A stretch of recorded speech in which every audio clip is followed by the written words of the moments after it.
All right. First, I want to thank all of y'all for being here today. We are here on the House Resolution of 767, and man, what a great crowd! It says a lot. This is an issue that obviously has a lot of concern throughout the state to have this many people here. I've been on several study committees where we're hard pressed to get 7 or 8 people in the crowd outside the committee members. So to have this many people here is a true testament of the passion that each of you have in the room for the topic that we're talking about today. Before we get started, if you would, I'm going to take a little bit of chairman privilege and just get us started off with a prayer. All right? So if you would, Lord, we just pray that you guide us through this meeting today. Let us do the state's business through your will. Let us find ways to be compassionate and understanding, find ways to work with each other, and find ways to help those that need help the most. Well, we're here today to focus on a group of individuals that oftentimes in our state suffer more than people realize. And what we're here today, Lord, is to hopefully find ways to connect people together, learn how to work together, and learn what new ways to truly support these individuals in a good manner. Lord, just thank you for all that you've given us, and thank you for your true blessing. In Christ's name, amen. Amen. All right, what we're going to do is start off with introductions and let the people on the committee introduce themselves. Has everyone got a copy of the agenda, or at least seen the agenda? The agenda will start off with Department of DBHDD, and then DCH will go second. After that, which went over, SPAD is going to present, and then after that we have a sign-in sheet, thank you, for the provider managers and executive directors. There's a sign-in sheet for them. We're going to let them go after that, and then finally we'll wrap up with public comment. Now let me start off. I want to say a couple things before we get the introductions. Commissioner Frank Berry called me on Friday, and he apologized he would not be able to be here today. He does have a very thorough staff's going to be here, give us a great presentation, but he did call, and he had a conflict that he had already lined up some things before our meeting got scheduled. If some of y'all don't know, committees usually get assigned a little earlier in the year. This committee got assigned really late, so we've had to work under some tight time constraints to get this committee put together. So he was very kind to apologize in person over the phone. He did say that he will be at the next meeting, but he was assured us that he sent a very good staff to answer the questions that we have. Also, today, what today is going to be and what it's not going to be. All right, today is going to be a day where we are here to really get an overview from DBHDD on what they do, what their service is to our state, and what they provide. DCH is going to be much the same. Whenever we get to the comments through SPAD and the other groups, the executive directors and program directors and managers, and public comment, today is going to be a day for us to do a lot of listening. All right. The second meeting is where we're going to hopefully get a little more to what we can possibly do and what these departments can do to help with these concerns. But today is going to be a day where we're going to sit and try to listen to your concerns, listen to your issues, and fully try to get a better grasp of what's going on. Now, I'll tell you, with the people I have on this committee, I fought tooth and nail to get Jesse placed on this committee because he deals in this industry all the time, and I believe we even had about a 30-minute conference call with the speaker's attorney for me trying to get Jesse on here because of his knowledge. And then we're also blessed with 2 local directors here as well, and I'll tell you, listening to these 2 ladies over the phone, they really know what's going on out there, and they know the issues that y'all are facing every day. But today we really, I'm going to try to keep, I know this is an emotional topic for a lot of people, but let's remember we got to be productive. Okay, so when you come up, give us your, I need to hear the concern. All right, I understand there's a lot of passion there because me bringing this resolution up came from my own personal passion, so I get the passion. But for us to be productive and be respectful of everyone here, try to stay as focused and on topic as you can. With your public comments, and then hopefully with the second meeting we can start addressing how we may be able to fix those. All right, well, let's get started. We'll start at the end, and hit your red button now. Good morning. I'm Tanya Allen, and I'm the director of Mineral Springs Center in Blue Ridge, Georgia. I've been with the center for 12 years. I've done everything that there is to do in there. We're very small. We serve approximately 42 people. And I'm honored to be here today to listen and see if we can't find some way to resolve some of the issues we have that'll make it easier for us to provide services. Thank you. Good morning. I'm Tina. There you go. Good morning. I'm Tina Blakey, and I work with Soto ALG. We're based out of Augusta, Georgia, and we provide residential as well as day services. I'm also a sister. I have a brother that's autistic, so I have a personal as well as a professional stake in this, and I too am so honored to be here and just want to thank you for allowing me to have this opportunity to serve you and serve the families and participants in Georgia. Good morning, and echo what the chairman said. It's great to see this big crowd here. My name is Jesse Petrie. I'm the state representative for District 166, which includes Chatham and Bryan counties over on the coast. And I'm also a provider of services and have been an advocate for seniors and for individuals with developmental disabilities for about 25 years. And so I have an experience, a great deal of experience in serving individuals with several of the services that are offered through these waivers, CLS, CRA in particular, and have had the opportunity to see many of the so many benefits of these waivers, and also areas where we can improve them, I hope. And so really excited about hearing from this group today. Thank y'all. I'm Buddy Hardin. I represent District 148, which is Crisp County, Wilcox County, Pulaski County, and part of Houston County. I'm a pharmacist. I've dealt with many of the same issues with federal and state regulations and funding with pharmacists that we'll be dealing with here for the people who need health care, and the state is basically responsible for providing that. So I'm glad that I have been made a part of this committee. Good to see a great crowd here, and look forward to working with each of you. All right, my name is Dustin Hightower. I'm representative for District 68, covers portions of Carroll County and parts of Dulles County. And this topic was something that I've known about for quite some time. I have a family member who suffers from Down syndrome. His father is my great uncle, he's here today. And this is always a group of individuals that are very close to me. I tell people all the time when I speak about this that if you're having a bad day, you go hang out with my cousin Scott. They are just special people, and he has a way of just truly brightening your life. And so when we got notice that these individuals were having trouble and that they were not really getting the services that they needed, or weren't, to some people's opinion, they weren't getting as much attention as they needed, that's where this came from, and that's where this focus is to try to see how we can make sure those folks are taken care of, especially if we can do anything to affect that change on the state level. So thank y'all again for being here, and with that said, we'll let DBHDD come on up and start their presentation. Just introduce yourselves when you get started and then walk us through.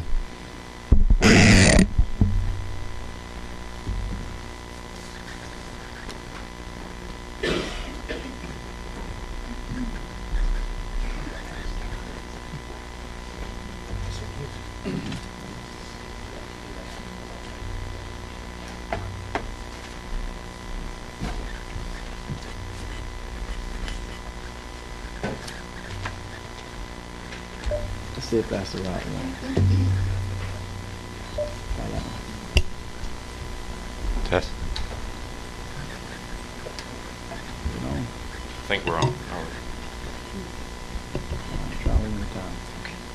Can you hear us all right? Anybody hear that? Nope.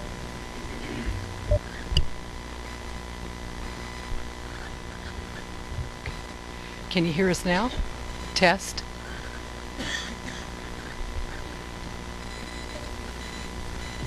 Try to speak a little volume.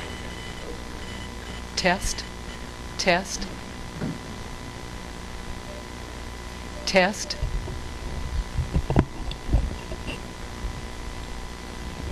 Testing. 1, 2.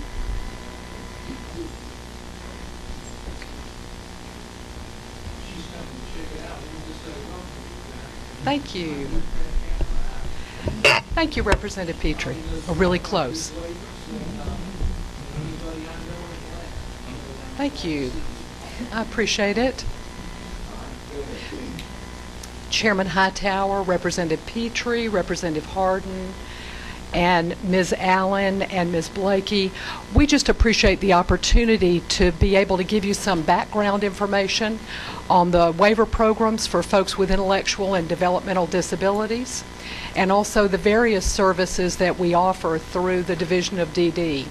This is just meant to provide some background and for just some fuel to get us started. So we appreciate that opportunity. Let me say real quick too, Andrew Johnson, Director of Public Affairs for the Department. Excuse me, Andrew. On behalf of Commissioner Berry and our Division Director, Developmental Disabilities Division Director, Mr. Dan Howell, we appreciate the opportunity to present to the committee. And so, Mr. Chairman, members of the committee, thank you. Now, members of the committee have copies of the slide presentation, but we have it projected over here as well. Is somebody going to be advancing that slide presentation, or shall I do it from over there, or can you? All right, good. Okay. Right there. Okay. Andrew is multi-talented. So I'm just going to give you a high sign when it's ready, okay? All righty. Thank you.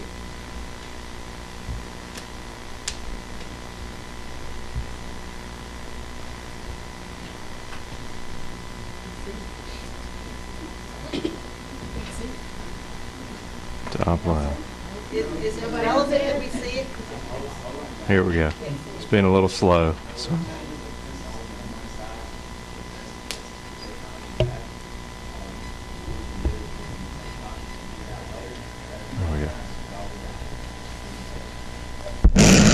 Right now, this is the only the only way we have to show this on the wall is over here. I'm sorry we can't all see that, but she's going to talk through the slides as she goes through. But that's all we got, and we can't change where it's presented. What we may be able to do is get y'all some copies after the fact. But as of right now, that's the only screen that we have. So I apologize. If you need to get up and kind of walk to the back so you have a better angle, you can do that. But there's not a way to change that. Okay. And Mr. Chairman, we'll be happy to provide this to committee staff to post That'd be perfect. on the study committee website as well. That'd be perfect. Thank you. All right. Thank you, and I apologize to members of the audience for not bringing copies for everybody. I appreciate the opportunity to be able to just give some background information. So first, I thought it might be helpful if we talk about the population a little bit. And I'm going to be talking about the population first by describing them in terms of how they receive funding. I thought that might be helpful. So, Andrew. Thank you, sir. First of all, you can see that the majority of the population that receives services for folks with intellectual and developmental disabilities are served through 2 Medicaid waiver programs. Now, I'm going to let DCH describe a good bit more and perhaps answer some questions about Medicaid waiver programs, but just to suffice it to say that Medicaid actually covers the bulk of funding for services, and that's covered through a combination of state and federal dollars. There are about 12,000, just shy of 12,000 people who receive services through the Medicaid waiver programs that are specific to folks with intellectual and developmental disabilities. Now, there are another 3,200 individuals who receive services that are similar to the Medicaid waiver services, but they receive them through state-funded contracts, and those services are provided through 100% state dollars. There's a third category of funding for folks to receive services through DBHDD for developmental disability services, and that's what we call family support funds. Family support dollars I'm going to describe to you in a little bit, but I want you just to know the kind of numbers we're talking about. Nearly 5,000 people receive services through family support funding. Now, here's a little description, just real briefly, about the difference between these fund sources. I mentioned that DBHDD is the operating agency for 2 Medicaid waiver programs that specifically serve folks with intellectual and developmental disabilities, and they're called the NOW program, which just stands for New Options Program, and the COMP program, which stands for Comprehensive Supports Program.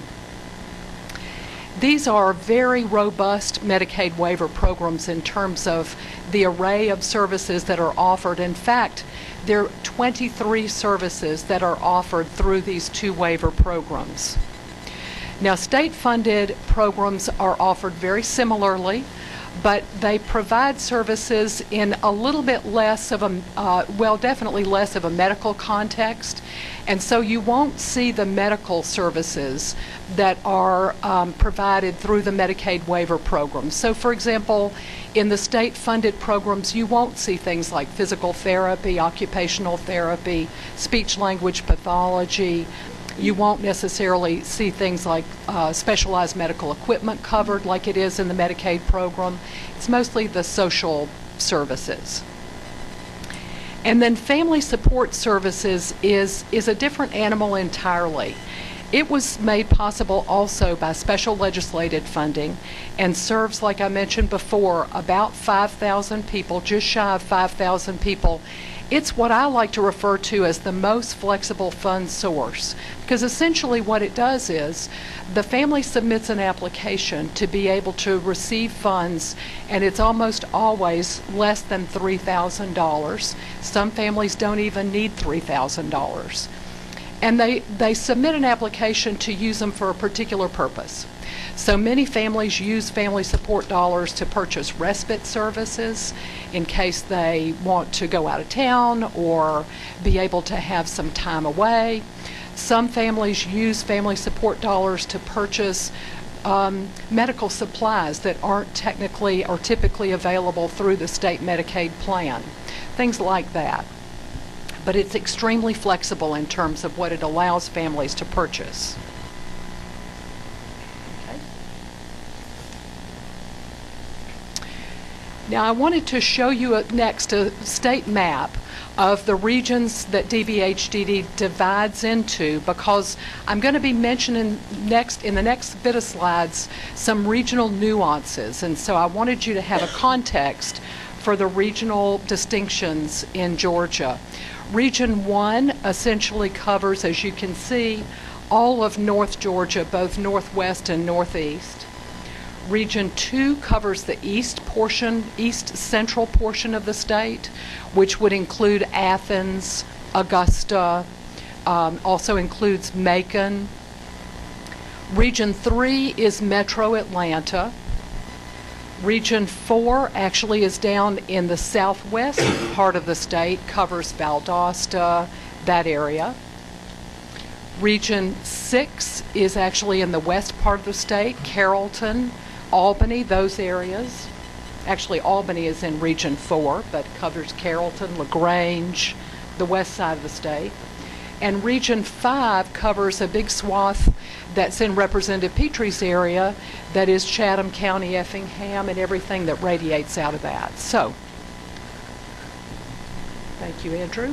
The next slides are actually going to give you some information about populations and waiver participants by region. So you can see that of the nearly 12,000 people that were served as of 6/30, as of June 30th, you can see what the breakdown is in the NOW and the COMP program. The comprehensive waiver program is much more populated, has many more people in it than does the NOW waiver program. You can see that. It offers the widest array of services and also the greatest opportunity to receive a wide array, not only, but also services that cost a good bit more. That's where you're going to find most of the folks that utilize skilled services, therapies, nursing, that sort of thing. And also the thing that distinguishes the COMP program is that that's where residential services are obtained. Okay.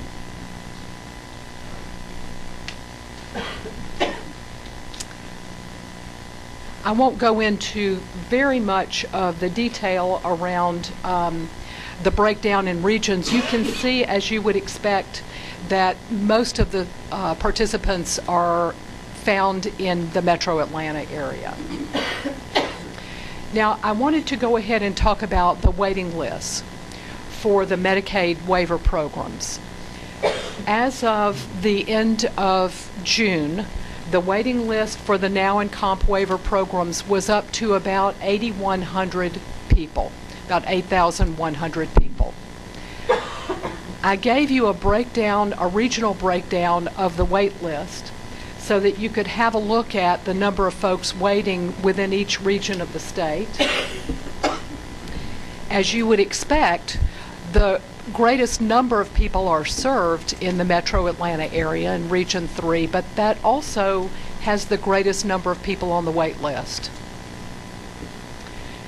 The thing that I should say about the wait list at this point is that many of the folks who are waiting to enter the Medicaid waiver programs are receiving state-funded services or family support services. So that this wait list is not exclusive of just individuals who are receiving nothing. There are many individuals on this wait list who are receiving state-funded services.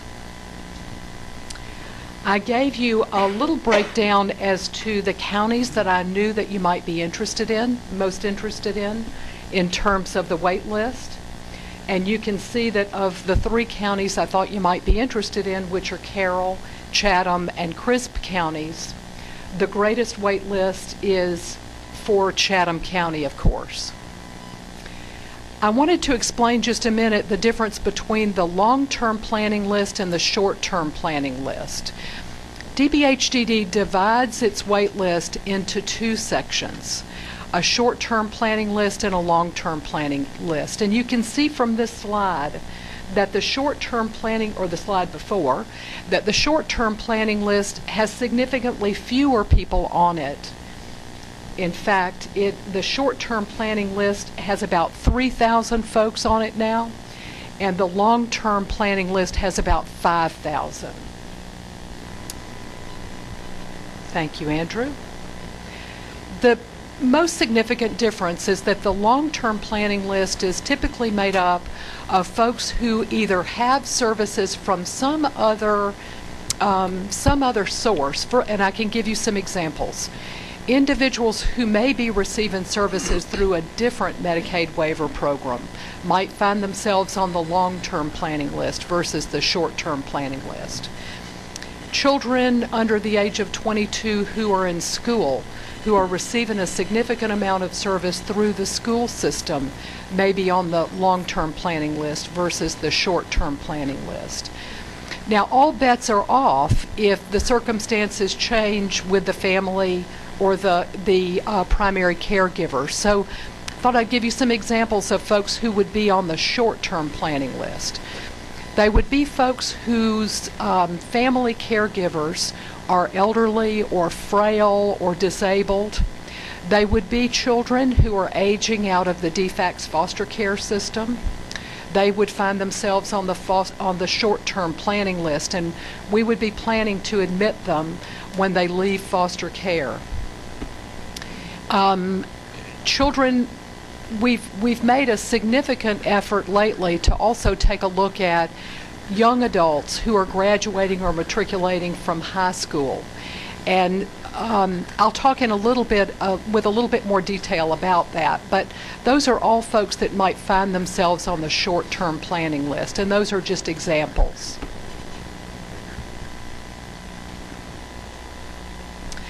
Now, I wanted to talk a little bit with you about services, to give you an idea of the services that are available, and also talk a little bit about providers to answer some of the questions that perhaps the study committee might have.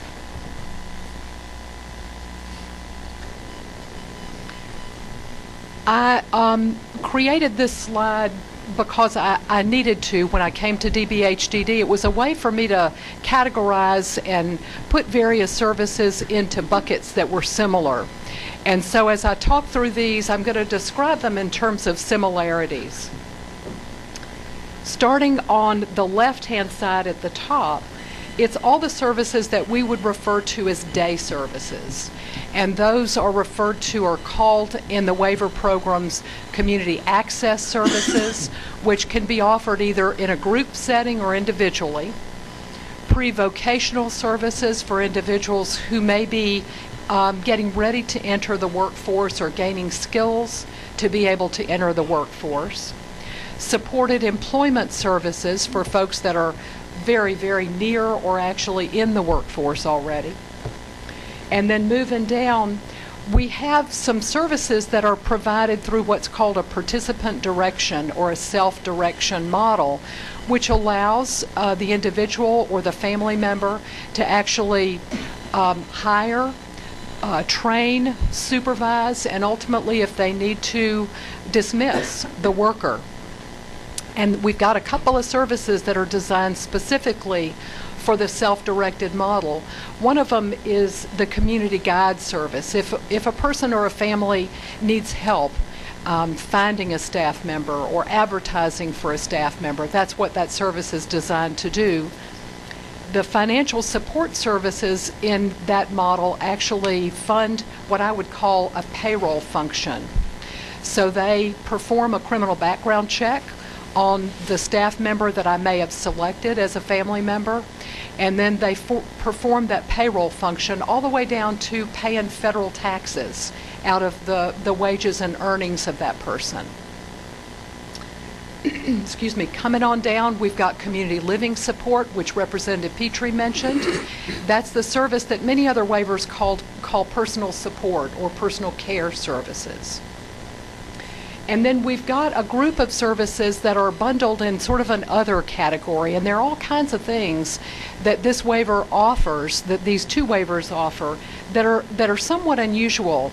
There's an environmental accessibility option, individual directed goods and services, which is a fairly flexible fund source, natural support training for caregivers or family members that may need some help around training or education in the care of the person with a disability, transportation services, and vehicle adaptation. And then as we start up again at the top on the right, we have support coordination in two models. The intensive support coordination model was just approved through a CMS waiver amendment at the very end of 2014, and will be implemented as soon as we finish writing policy on it. And it's designed to help individuals who have high medical needs or behavioral needs in being able to access and coordinate the services they need from both the waiver programs and from the larger healthcare systems. We offer, as I mentioned before, respite care for families and community residential services, as Representative Petrie mentioned, and those are provided, and I'll talk about this in a little bit, in really a couple of different options in these waiver in the comp waiver program. We have two distinct behavioral services now: consultation and behavioral support services. And then at the very far corner on the right-hand side at the bottom, we have all of the services that I mentioned were what we might call extended state plan services. They're your skilled services that are available when the traditional Medicaid program doesn't cover them.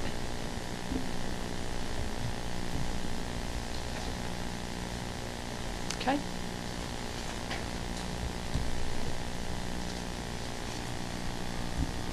Now, I wanted to also talk just a little bit about the various functions of DBHDD and the related oversight.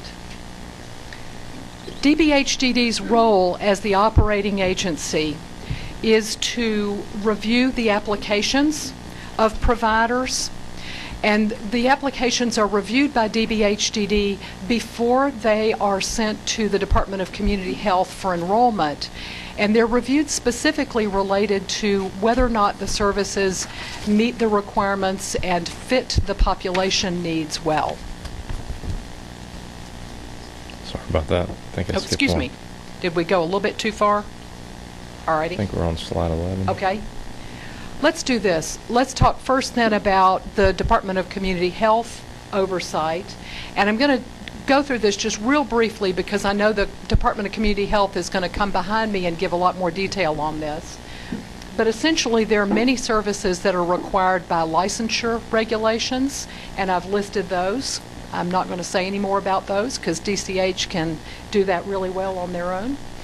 And then Medicaid reimbursement requires audits that are related to the reimbursement itself. And those are performed by the Department of Community Health Program Integrity Unit. Now, DBHDD oversight includes, as I mentioned before, the review of enrollment applications, and also it involves on-site review of all service providers. And when service providers are accredited through a national accreditation body, there is significantly less review with those providers than there is with the smaller providers that may not hold national accreditation at this point.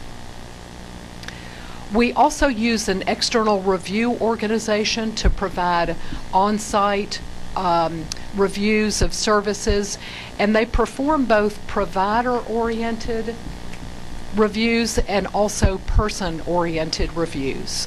So they're asking the individuals who are service recipients or their family members questions about the service delivery itself, how satisfied they are, and they're also reviewing provider records. They observe because it is on site. And then finally, we have a built-in component with support coordination.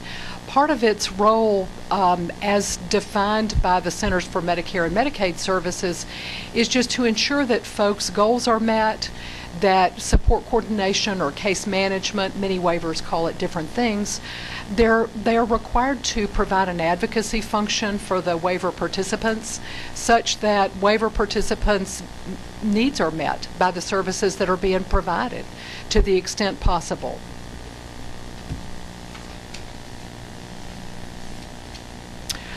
I wanted to mention also our crisis services that are available. For many years, the department has operated the Georgia Crisis and Access Line. I've provided the 800 number on this slide. The Georgia Crisis and Access Line takes a variety of calls, and they have to do with behavioral health issues, developmental disability, addiction disorders, all kinds of things. There are also currently 11 crisis homes statewide for people with intellectual and developmental disabilities, and there's one that's being developed right now, and it's actually being developed in Fort Valley, Georgia. So we'll have very shortly 12 crisis homes available to individuals with intellectual and developmental disabilities. We also offer mobile crisis teams statewide, so that if an individual is in crisis, we have mobile teams that are deployed to that location to make determinations about whether or not the person can remain in the setting. They may de-escalate the situation, but the mobile crisis teams are available for a variety of reasons. Now, I wanted to leave with just a couple of things that the department would consider accomplishments or things that we're proud of. The first is that with assistance from the legislature, from the General Assembly, we were able to expand our options for high school students who are leaving school at age 22. We've been focused on supported employment for a few years, but there's been a particular focus over the past couple of years, and a particular focus on young adults who would otherwise leave high school and graduate to the couch and not be able to move into employment settings. And so we've had a focus on that. And in evolving that focus, what we did is we went to a partner agency in Georgia, the Georgia Vocational Rehabilitation Division, in order to be able to expand what it was we knew was probably not our strength, and that was understanding the employment community. So we have now a formal memorandum of understanding with Voc Rehab, such that we will have a developmental disability specialist in all of the Voc Rehab offices. We have special expertise within vocational rehabilitation. And we're offering more and more the opportunity for folks to receive customized employment. And that's made possible in partnership with Voc Rehab. We also wanted to mention, finally, our proposals for the comprehensive waiver renewal. You know, I'm going to let DCH explain this more, but just to give you just a basic background, Medicaid waiver programs are only ever authorized for 5 years, for a maximum of 5 years. And every 5 years, you have to reapply for the waiver program to the Centers for Medicare and Medicaid Services. It's your opportunity to figure out what you could do better. It's your opportunity to expand your services, to figure out how to do things differently. And so I wanted to mention to you a couple of the improvements, what we think are improvements that we've proposed with the waiver renewal application. And these are with DCH now. There will be a public hearing, and I'll let them tell you when that is and how that works. But we have strengthened services with this application to the high-risk population, such that we have provided some enhancements to physical therapy, occupational therapy, and speech therapy. We're proposing to add nutrition services for individuals who are at risk of aspiration, at risk of choking, and so we've proposed to add the nutrition services in response to that. We also have aligned residential services in such a way that we've proposed to have various tiers of residential services and rates that are directly proportionate to the amount of care that an individual needs to receive and directly proportional to the assessed risk of that individual.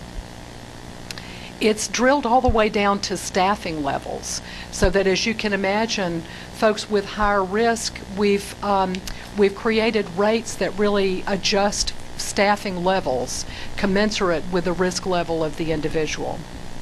And then finally, one thing that I'm particularly excited about, and that's that as we went statewide and asked families what was working for them, what might not be working for them, one of the things that families kept telling us was, we have individuals who have gone to school together, who've grown up together. They want to be able to live as roommates. They want to be able to take that relationship that they developed in school and move it into a roommate setting. So we created, and you know, here's the thing they said. They said, we really can't do that right now because your community living support service is designed to be just performed on a one-on-one basis. So we almost have to fib in order to be able to have our, I remember a family in particular, they had 2 sons who were living together, and the family said, you know, our sons really have to, we have to kind of fib in the way that we describe the services. So we took that fibbing factor out of it, and we created a shared community living support service that's proposed in the waiver that allows people to live together voluntarily in their own home or apartment and be able to share a staff member. Okay? And then finally, just to say thank you, and I've offered up my contact information if you have any questions. And thank you again for letting us just sort of set the stage for this conversation. We appreciate it. Thank you for that presentation. I greatly appreciate it. And the numbers are always of the wait list are always surprising. I know there's a lot of people there. Take questions from the committee. Any questions at this time? Ladies first. I have Any questions? If y'all don't. All right. Jesse? Yeah, I have a question, Catherine. You mentioned some of the services and some of the services. One of the things that I had hoped we'd look at as I thought about this committee was, I'm trying to get to that page. I'm only familiar in particular with certain services, as I pointed out, and there are so many services, and that's so important. And then there are things that we don't have. You know, we see, an example would be, for example, it's always frustrating to me to see the lack of dental care in so many of our young adults who are missing teeth because there's no dental care. And are there services, and I don't know if you can answer this now, but maybe you can look this up for us for the next meeting, are there services that we have under the waiver that maybe are not being fully utilized? And by that, what I guess my point is to say is, are there services that really people aren't availing themselves to, that maybe we could redirect to things that we almost hear everybody talk about are issues with individuals they serve, like adult dental. And I understand well that is I'm mixing two different things altogether. But that was just an example of some of the things we see. So as you look at things like you've got individual directed goods and services, and I mean, do all of these services seem to be utilized well in the community, or no? I would tell you I would need to get data on exactly how well individual goods and services are utilized, but I do know that some families have used that particular service for purchasing dental care, dental services that are specific to the population. So you could use that for dental care? You can. All right, I was not familiar with that. You could use that for dental care.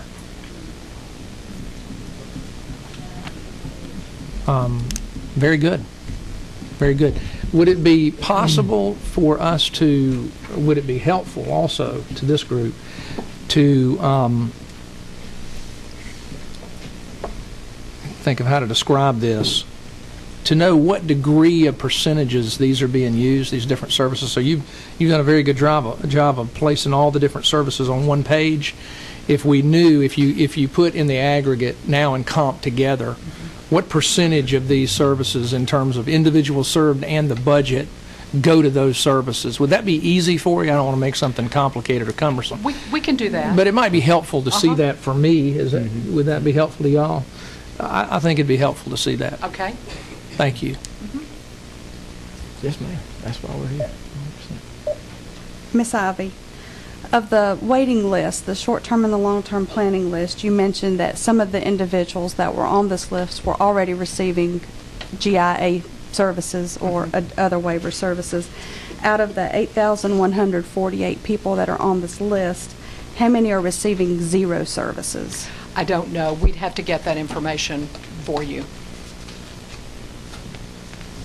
And one other follow-up question, if I may.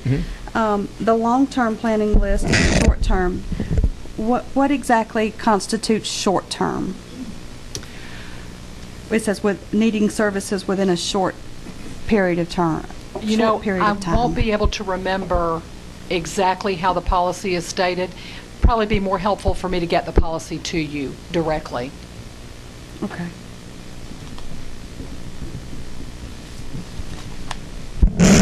Question for you. What's the average wait time on these long-term planning lists and the short-term planning lists? What's their average wait time? How long are they usually on these lists? Because these waivers admit on a most-in-need basis, I don't have the average wait list or the average wait time. I think it would depend.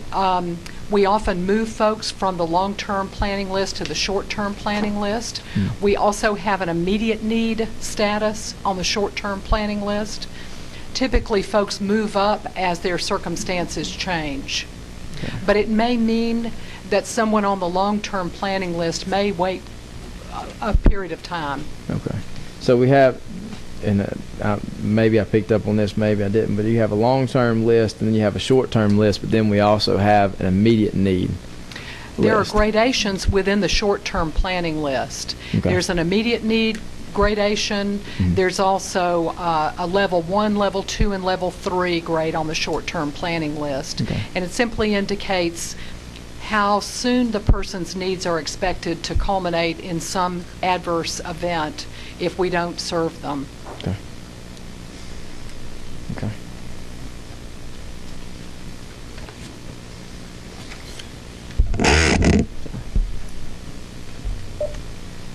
Miss Ivy, I have a question about the family support services.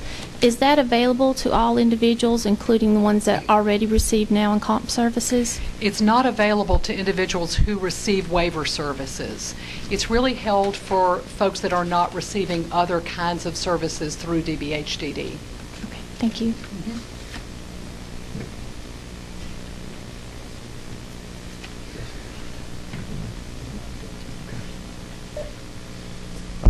Thank you for that presentation. What we're probably going to do is after this, I'll get with the committee. I'm going to get them to get me their questions. I know we're shooting some back at you kind of quickly here, and you need to get some information together to answer those. What we're doing is, like I said, taking this day to kind of get all this information in. We're going to come up with our list of specific questions. So committee members, you would just keep your notes.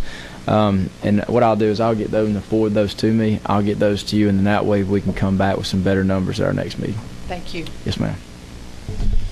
All right, thank you. Next up, we have DCH. If y'all would just come and introduce yourselves, and I think DBHDD kind of threw some things out there that y'all might talk about, so hopefully we can touch on some of those topics. You should be on. It is, yeah. Good morning, Chairman, members of the committee. My name is Lisa Marie Shekel, and I'm the Director of Communications and Legislative Affairs with the Department of Community Health. I wanted to thank you for the opportunity to present to you today. I've got with me two experts from our Medicaid program. Marcy Alter is our Assistant Chief in Medicaid, and Brian Dowd is our Director of Waivers, Program Director over Waivers. So they're going to provide you with a high-level overview as it relates to our role in the waiver program. All right. Well, first, thank y'all for joining us today. And if y'all would just introduce yourselves individually, and then we'll get started listening to what y'all have to say. Okay, sure. My name is Marcy Alter. I am an Assistant Chief of Medicaid for Policy and Provider Services for the Division of Medicaid. Brian Dowd. I'm the Program Director over Waiver Programs at the Department of Community Health. Good morning. Thank you, Chairman Hightower and members of the board. We're pleased to have the opportunity to present to you this morning and supplement the information that Ms. Ivy has presented to you. These are very vital services. We're glad to be able to provide them through the Medicaid package. For the purposes of today, we are going to keep it fairly high level. As you can imagine, it would be easy to get into the weeds and the details, and we'd go off on all kinds of tangents. So I'm going to try to keep it up here for today, knowing that we can get into more details at the next meeting. DCH, the Department of Community Health, is the state's Medicaid agency. That means that we hold the contract with CMS, the Centers for Medicare and Medicaid Services, for all of the services that we reimburse and provide through Medicaid. That includes services available through our state plan, as well as waiver services. The state plan covers all of your common medical coverage, access to physician services, hospital services, surgeries, OBGYN, speech therapy, occupational therapy, the list goes on, dental and vision services. Waiver services are optional services that states can engage in that are in addition to state plan services. They're always supplemental to, and they cannot duplicate what is already available in a state plan. As far as CMS is concerned, we have the prerogative to delegate the operations to another agency, but the buck always stops here. DCH is responsible for all of the services that are made available through Medicaid, regardless of who the operational agency is. And in order to cement that arrangement with DBHDD, we have an agreement, a contract that outlines the list of deliverables related to their being delegated the operational responsibility for that. Wanted for the purposes of just general information, sometimes it's a surprise for people to understand why we call these waivers. And it is because under Medicaid many, many years ago, they created an entitlement to institutional services. So if you met the eligibility requirements, you could go into an institution. So that could be an intermediate care facility for intellectual disabilities, formerly called mental retardation. It could be a hospital, or it could be a nursing facility. So Medicaid created these optional waiver programs to waive the entitlement to an institutional placement in order to receive services in your home or in the community. And that's why they are called home and community-based services often, or HCBS. The waiver services also are a payment of last resort, since all state plan services should be exhausted before you can access similar services through the waivers. The waiver is actually a document, a contract that we have with CMS that outlines who is eligible, what the services are that are provided, who are the qualified providers who can actually perform those services, the participant safeguards that we have in place to assure that those services are provided in certain ways at a certain frequency based on the need, what our quality assurance measures are, as well as we establish our rates and the anticipated projected costs of those in the actual waiver document. The waiver document also explains the administrative oversight that we have for assuring that if we have delegated some of these responsibilities, how we perform that. And Brian's going to talk to you a little bit more about that. Ms. Ivy mentioned that, as you can imagine, there are lots of communications and regular reporting that we have to do to CMS related to that. A lot of it happens in those 5-year renewals. There also intermittently are opportunities for us to identify things along the way that need changing or updating, and we submit amendments to CMS. If you don't know, just a little logistical information, when we make an amendment or any request to a state plan service that amends that agreement that we have with CMS, they have 90 days to respond. We're on a 90-day clock, and then they can come back and ask us questions about it, either informally or formally. So every time that you go through one of these, it's a fairly formal and laborious process, just as an FYI. We currently have a big regulation that we are trying to come into compliance with. It's called the Home and Community-Based Services Settings Rule. It went into effect in January of 2014. States have 5 years to come into compliance with this. It is a push from the federal government to assure that the home and community-based services that we're providing are truly integrated, that are not isolating to individuals, that people are not being served in segregated settings, because we are supposed to be providing the antithesis of an institutional placement. So that is something that we're working on. So when it comes to the renewal that DBHDD has presented to you for the comprehensive supports waiver, one of our responsibilities is to look at what has been proposed to us in this renewal and assure that it meets the expectations of this new settings rule. Of course, yes. So I'm following this. So right now, and a lot of this that I think people get lost on is the different levels of oversight that we have. And so right now, CMS is who you report to or have to get qualified by them. Then it goes to DCH, you guys, and then DBHDD, they have to get with your qualifications. Right. Okay. And the DBHDD oversees the direct providers. And then the direct providers. All right. So you can see kind of the direct providers. I mean, I can see where the frustration's starting to come in. I mean, each person we're adding a different level and a different level and a different level. So right now we're at the directors, and we're at 3 or 4 different oversight committees. I mean, I mean, I know we can't really get on the federal side, but I mean, I'm fast catching on why this is frustrating. I mean, just from y'all's two presentations very quickly, I mean, it's, so am I getting that is that kind of how the line goes, the directors, and then they have the DBHDD, and then DCH, and then CMS? I mean, it's if you were to outline it in an organizational chart, I think it would appear like you described with the 4 different levels. However, in reality, we really tried to partner with DBHDD, so that I would say that we're laterally on the same level. And that would be what CMS expects to a certain degree in terms of the operations. There should be the difference between DCH and DBHDD should be transparent to the providers at the next level. Okay.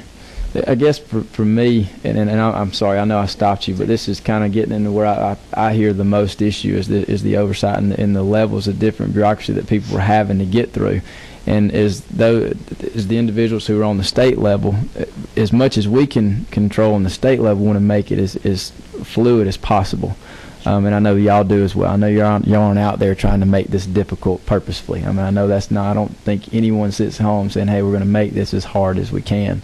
But hearing these oversights, and hopefully it's coming up with DBHDD's new proposal. Hopefully these things can become where it's more of a fluid type process, because right now some of the things I do hear the most about is, well, we can be in compliance here, but we're out of compliance here, and then we can be in compliance here, but we're out of compliance here. And this being compliance all the way across the board is almost impossible because we're always having to tweak it. So I apologize. I didn't mean to interrupt you. I mean, I did, but it was because I was I was picking up on the different levels that people have to jump through. So. Sure. I might add something too, if you don't mind, Dusty. I just wanted to mention too that, and as I mentioned with Miss Ivy, it's great to see my old friends here today. These Miss Alter, who's actually a Savannaian by birth, yeehaw, and Mr. Dowd have been exceptionally helpful for many, many years. I've worked with them, and I appreciate y'all being here. I wanted to emphasize that for DCH, it might be important to know that, Marcy mentioned these HCBS settings changes. You don't get a whole lot of negotiation involved there either. These things kind of come down from on high from the feds, and DCH has to adapt to that. So speaking to what Dusty's talking about, so I mean, you have to, we accept all of these, the majority of these Medicaid funds are paid for by the feds, and so you have the strings attached, and they say this is what we're doing. You got 5 years to do it, and basically you've got to adapt to that. So I just wanted to emphasize that that's tough. That's tough to deal with as well. But I'm with you, and I think that some of the other things, Dusty, you're hearing from people probably in the community is some of the, when you speak about oversight, would be like Delmarva, and then CARF approval, and there are things on the on the other side as well. So we're going up, and then you go down. There's all kinds of there's a lot of that. Anyway, thank you all very much. You're welcome. I was actually going to speak to that just to close the loop, is that there probably are some opportunities that we can employ to streamline the process in terms of the auditing piece of oversight between the Delmarva, who audits for quality of DD services, GMCF, who's our contractor for program integrity for the Office of the Inspector General. We can't do anything about CARF because you have to do that for accreditation, but and luckily at this point we also hear from providers who also were enrolled in our care management organizations, who have the care management organization additionally auditing them. Right now our home and community-based services are not subject to that, so it's one less that they have to deal with. One final thing that I just wanted to say about our state plan and our agreement for our waiver services with CMS is it is to provide medically necessary services. So medically necessary services being those that are needed to correct or ameliorate a condition, and then under the waivers it would be those that would be necessary to keep that person from being at risk of institutional placement. That's really the high level I wanted to provide. I want to turn it over to Brian, who can talk to you more about the day-to-day partnering with DBHDD and how we work together as the administrative agency with our partner operations agency. So I'm the program director over waiver programs, which means I am the person who negotiates with the federal government around the contract. I have a project officer there who we deal with almost on a daily basis around changes, things that are in the contract. We have a monthly meeting with DBHTD to go over all things waiver related. We have a quarterly quality meeting. We have been very involved in the rewrite of the waiver, more so I think than ever in the past years. We've participated in all of the rate study meetings. We've had multiple meetings along the way about the new service design. When it came to tiered rate structures, we talk back and forth every day about member concerns, provider concerns. I'm sure I'll have 10 or 12 emails and calls when I get back to my desk that are now in comp related, probably related to ICD-10 more than anything else. But we'll have those that we deal with every day. So there's a daily relationship that exists between us and our operating agency. As the program director over waiver programs, it's very similar to other waivers we have. So in my kind of arena, the 1915C waivers, we have the now and comp waiver. We have the elderly and disabled waiver, which encompasses SOURCE and CCSP. We also have the independent care waiver, which is for younger individuals that are severely physically disabled. We have the medically fragile daycares, and I also do the clinical component for Katie Beckett, which isn't really a waiver. I'm getting into the weeds already. It's an eligibility waiver. It's not a services waiver. And each of those have a different operating agency in one way or the other. For the elderly and disabled, it's DAS. And we do those kind of day-to-day working. We also take all Sentinel events in our agency to review. So DCH looks over Sentinel events, anything that's an adverse action, and we participate on the mortality review board as well. I think that's all the ways we do administrative oversight now. Yeah. Yeah, we do monthly meetings. Yeah, monthly and quarterly meetings.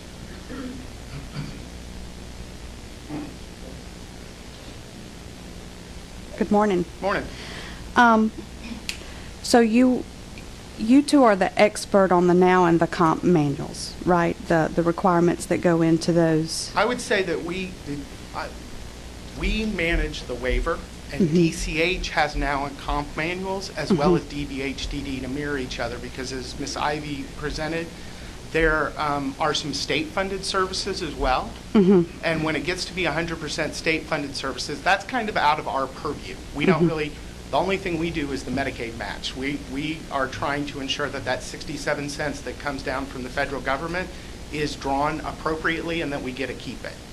So I would say yes on our Medicaid manuals, but not the DBHDD manuals, just to give you a complete answer. Okay. So do you collaborate with DBHDD on their provider manuals to make sure that the now and comp manuals and the DBHDD manuals go together that are? Absolutely. And we try and mirror the manuals as much as possible. I just heard that got kind of a snort from behind me. Yes. So, believe it or not, I can hear you behind me. So I would say this. We actually take, we're always, because we're not perfect people. And the other thing you need to realize about the department is you're pretty much looking at everybody who does the now and comp waiver for DCH. There would be one more person here. Her name's Marilyn Ellis. If you had her here, you'd have everybody from our department that works for the 12,000 people, claims, policy, negotiation with the federal government. We do it all, right? Along with all the rest of the waivers. So there is not time for us. There's a new Department of Labor rule that just came out that affects everybody. The new HCBS rule setting, that's a huge book of work. So we don't really unfortunately don't have the opportunity or time to just sit and go page by page of the two manuals. I really wish we did. So what we try and do is we try and let people know, like when we go to SPAD or when we go to Gossip, I pretty much go to most of those meetings, or we have representation. I don't remember the last Gossip meeting on this. To get in places where we see there's a discrepancy, because we know they exist, so that we can make those corrections. Like proxy? Proxy caregiver is a healthcare facility regulation rule that the legislature passed. So, yeah, proxy caregiving, as it relates to where we talk about it in the manual, we put it in. But the actual proxy caregiver rule is something that is managed by healthcare facility regulation, which is another section of DCH. Right, to the another oversight. Right, another oversight. Okay.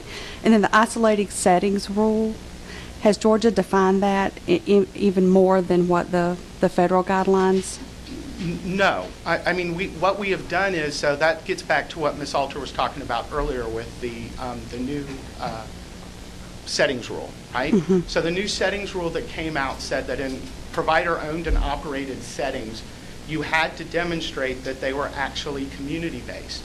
So they can't be on the site of an institution or adjacent to the institution. Those are the easy ones. The hard one is the third one, where they said that it can't have the effect of isolating an individual, which means the individual cannot, it can't just serve individuals who are similarly situated in disability, and they have to be afforded the opportunity to be treated just like anybody else in the community. So the easiest way for people to get information on that is to go to the DCH website. We have a ton of information on the waivers page, including the survey tool and the statewide transition plan. So our kind of definition would be the specific definition from the federal government, and then looking at the individual survey and the questions to the survey. Sorry. Yeah, I'd just like to add to that our mandate from CMS as being subject to the new rule is that we have to engage in a transition plan, a statewide transition plan. And we are still in the relatively early stages of that, and in each iteration we get a little bit more specific. So I think that as we further evolve that transition plan, we will get to a place where we have a little bit more specificity on that definition. Although I don't know that we ever want to get too very prescriptive or specific, because then it doesn't allow us the flexibility that we may need to apply in case-by-case basis.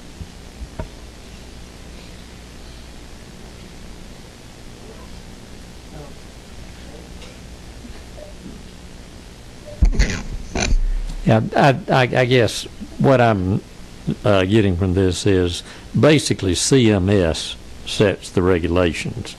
What you have to do is to make sure that what you provide fits within that CMS framework. Well, we did. There is a broad description, a pretty broad discretion in how you build a waiver, right? You can pick your services, you can pick whether or not you're going to have an operating agency or what that operating agency's, what functions they're going to do. But yeah, there's, when they're providing 67 cents on every dollar, they have some guidelines they kind of want you to follow. So there are certain things that are deal breakers, like the HCBS settings rule. They have let us know that all provider-owned and operated services, so residential, adult day, pre-voc, employment services, all of those providers have to be surveyed to make sure they're in compliance. And they're giving us 5 years to ensure that they are in compliance.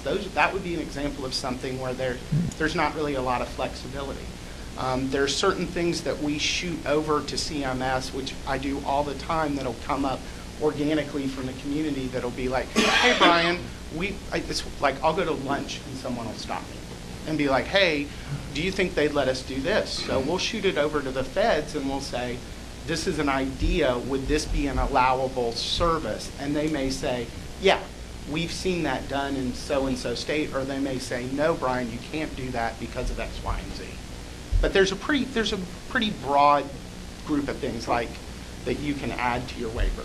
Like even if you look at the different waivers, they're very different. There are different cost structures, there are different services that are in each of them. Thank you. Brian, I've got at home quite a few constituents involved in I don't do any day services, but a lot of folks do, and obviously well aware of how valuable it is to our community. There are folks that are worried about the new requirements, kind of eliminating the community access group And is that unfounded? I mean, is that really an exaggeration? I understand we're going to have to make some changes, but do we need to be fearful of? I've got, for example, CCDS down in Savannah, just tremendous provider, serves a lot of folks in Savannah. Do we need to be fearful of the group? Because we also can do community access on an individual, in the individual service. Do we need to be fearful of that? Well, I think Marcy has made, I've been on the phone with Marcy and the federal government where she's made the point that she is concerned that not having the group services could function to even isolate an individual more. Amen. She's made that comment Amen. on behalf of Georgia and the department to the federal government, that her concern was that we don't want to end up isolating somebody in their own home where they're used to going out to day, for lack of a better way of saying it, right? We have not gotten a clear message from the federal government as it relates as of yet. I hear one thing sometimes, I hear other things on other calls. We have every intention, there is the ability within the new HCBS settings rule to apply for heightened scrutiny, which means we're going to keep this service in operation. And we will do the following heightened scrutiny to ensure that it is still operational. And then the federal government tells us, yes, you can continue, we will continue to pay for that service. So I think our plan at this point is, now that those sites have to be individually defined, we've actually asked in a call if we couldn't just do broad categories. I don't know if that's going to fly. So I always go back to the same thing. So I'm going to go back to it here again. Many years ago when I used to work for Defects, I used to have to go speak at the Prater-Willie Association meetings, right? Like 12 years ago. So I became acutely aware of the fact that individuals who have Prater-Willie, it's actually a health and safety risk for them to have free and open access to the kitchen area. Absolutely. For those of you who absolutely. So one of the rules in the new HCBS settings rule that they kind of asked us to look into is, does a person who lives in a residential setting have free and open opportunity to go into the kitchen? Well, that makes sense. You have free and open opportunity to go into the kitchen if you want to get something, right? But when you get really down into the weeds of the work we do, if you have somebody with Prader-Willi, if they have free and open access to the kitchen, now you've got a health and safety issue. So how do you tell the federal government, hey, this is one where we're not going to be in compliance, but here's how? So we anticipate being able to send those off to them, and hopefully they'll let us do categories of service. You want them to hear common sense. What you're trying to tell the federal government is they need to use common sense, and that is exactly what you're saying. So, but to my question, and that was very helpful, Mr. Dowd, but Ms. Alter, do folks that provide a congregate setting of day support today, or do they need to be fearful today? Because there is a lot of concern right now. And I know well your position. You are standing with us on that. But do we need to be worried? Thank you for changing the language, because I really wanted to say let's not be fearful. Yeah, right. I don't. Because we're in this together. We've established a statewide stakeholder group where we're admitting new participants to it all the time. We have a statewide conference call, discuss our updates monthly. I would say, yes, there's reason to be concerned, but it should be an impetus to get involved and help us resolve what our recommendations are going to be. How are we going to defend that proposal for heightened scrutiny? I want to be pragmatic. I think that it will likely result in changing the way we provide some of the services, and I think it gets back to your question about the specificity and how we define it. We can easily say, oh, well, we're going to say that if you go to adult day health 5 days a week for 6 hours a day, that 50% of the time those services have to be provided in the community. Or adult day health centers, you have to include non-disabled, non-waiver receiving individuals into this setting so that it is integrated. There are those and all other kinds of modifications we can consider making. I don't think we've gotten to the point yet where we've established a full list of all of those brainstorming opportunities. It might be a lot of different things. I think we're going to have to demonstrate in the spirit of the rule some changes to the way we do business that support integration and that make it look less isolating. I don't know at this time what those are going to look like, but I'm confident that the state will go forward in defending the value of adult day health programs and other similar types of settings. But I, at the same time, fully expect that if we presented them as is without changes, that CMS would come back and say that they would not approve them. That's very helpful, and I think we need to encourage families and providers of those services to be coming up with ideas. You mentioned adult day health, and so I'm thinking, I don't want to mix waivers, but I'm thinking of the aging waivers. You know, we still have that service is not provided in so many parts of the state still. It's one of those services that we still desperately need. I would hate to see these changes make it more difficult for people to get services where they need them. So I appreciate that your position is you recognize the value of these day programs, and hopefully we can improve upon them and make sure we keep that congregate setting. Thank you.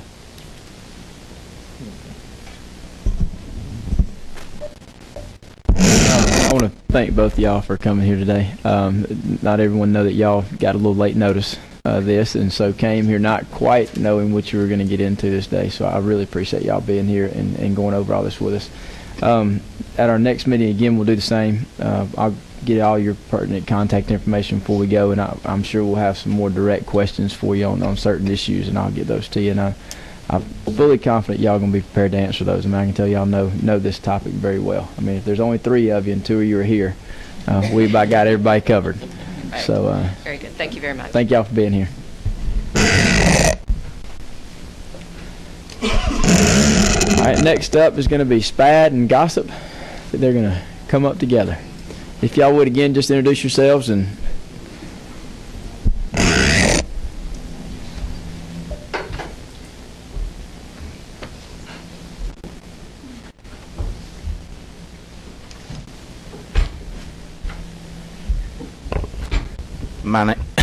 My name is Mike Walker. I'm Director of Hope Haven of Northeast Georgia out of Athens, Georgia. And I'm Charles Harper. I'm the current Vice President of SPAD. I mean of Gossip. I'm sorry. I was trying to remember Mike. I have been the DD representative for Gossip for quite a number of years now. I am also a provider of developmental disability services along with aging services. I also have the pleasure of serving on the DD Advisory Council as appointed by the Commissioner, and I'm a veteran of sitting in front of you guys because I've been doing this for a long time, and I appreciate being here.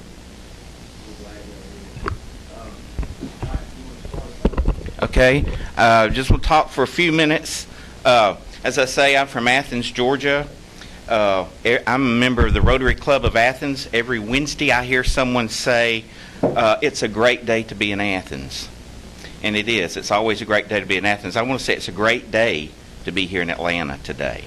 I really appreciate the honor and privilege of being able to come before you. That y'all are interested in taking the time to want to look at developmental disabilities and the issues that are going on in the state. It means a lot to me. It means a lot to the Association SPAD. We have over 100 members. We estimate that we provide about 75 to 80% of all DD waiver services in Georgia. One of the things that we do as a DD provider, if you're a person-centered organization, you look at each person you serve and you talk about what's working and what's not working. There are a lot of good things that are working in this state, and so I want you to know that there's a lot of things that work. It's been a good experience for me over the past few months as becoming president of SPAD, knowing the provider side of issues. I've been involved in that for full-time for over 33 years. I worked for CSB for 12 years. I've been over quality improvement issues for a number of years, so I've seen a lot of things change over time. I've had the opportunity. Our legislative liaisons have a very good working relationship with the DHR legislative group. We communicate regularly. I've learned a lot of things that I wasn't aware of, but there's a good process that's going on with that. One of the things that we're excited about in the new waiver, that the commissioner, as we met with him in his legislative agenda, proposed the largest single increase at one time for waiver services. I think that shows that they acknowledge the fact that they did a rate study, an independent rate study. They realized that the rates are nowhere near where they should be to reimburse the services that were provided. And the commissioners made this a priority for his agenda, and we really appreciate that. There are several other things that DBHDD is doing that helps us as providers. Their contract with Community Resource Alliance, Derek Dufresne and Mike Meyer, they spent a lot of time working with providers and helping them to do a good job of transitioning people out of the hospitals into the community. That's a good resource that's been badly needed, and it provides a lot of resources to us as a provider. And Derek's just a great guy. He's easy to work with and brings a wealth of information in what he does with the services we provide. I'm also a member of the Georgia Learning Community. Georgia Learning Community is priority is to look at person-centered services. The state pays for Michael Smull to be regularly involved with person-centered organizations.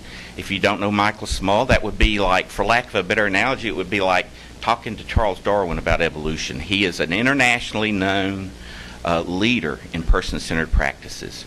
And to be able to spend several times a year with him to talk about how we can do a better job in focusing on the needs of the people we serve is really a wonderful thing. DBHDD recently paid a good bit of money for all the providers to participate in Relias Learning. Relias Learning is a way where we can have our staff to access all the different training.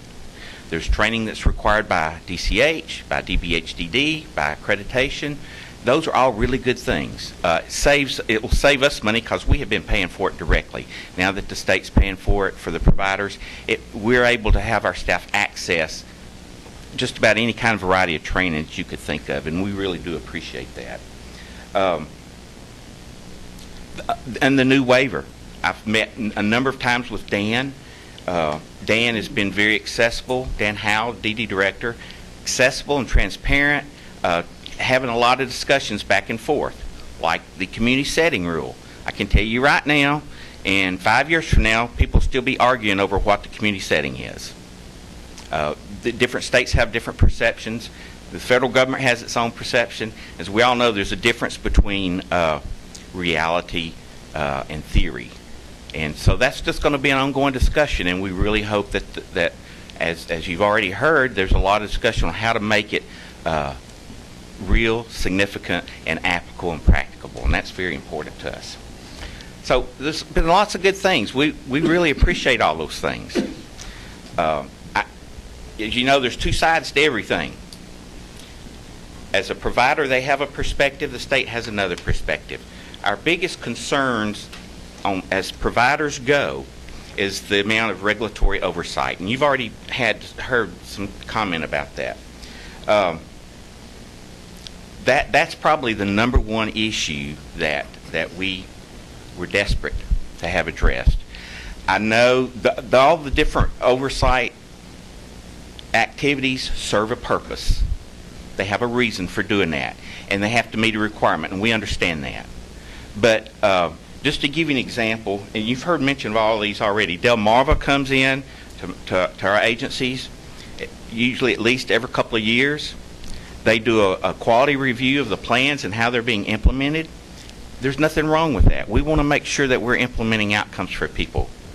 But it takes a lot of time and energy to sit down and have to go through all those reviews. Georgia Medical Care Foundation. They come in, they look at, did you get the services that we paid you for? Were they provided at the level we want you to have them provided and the number of times?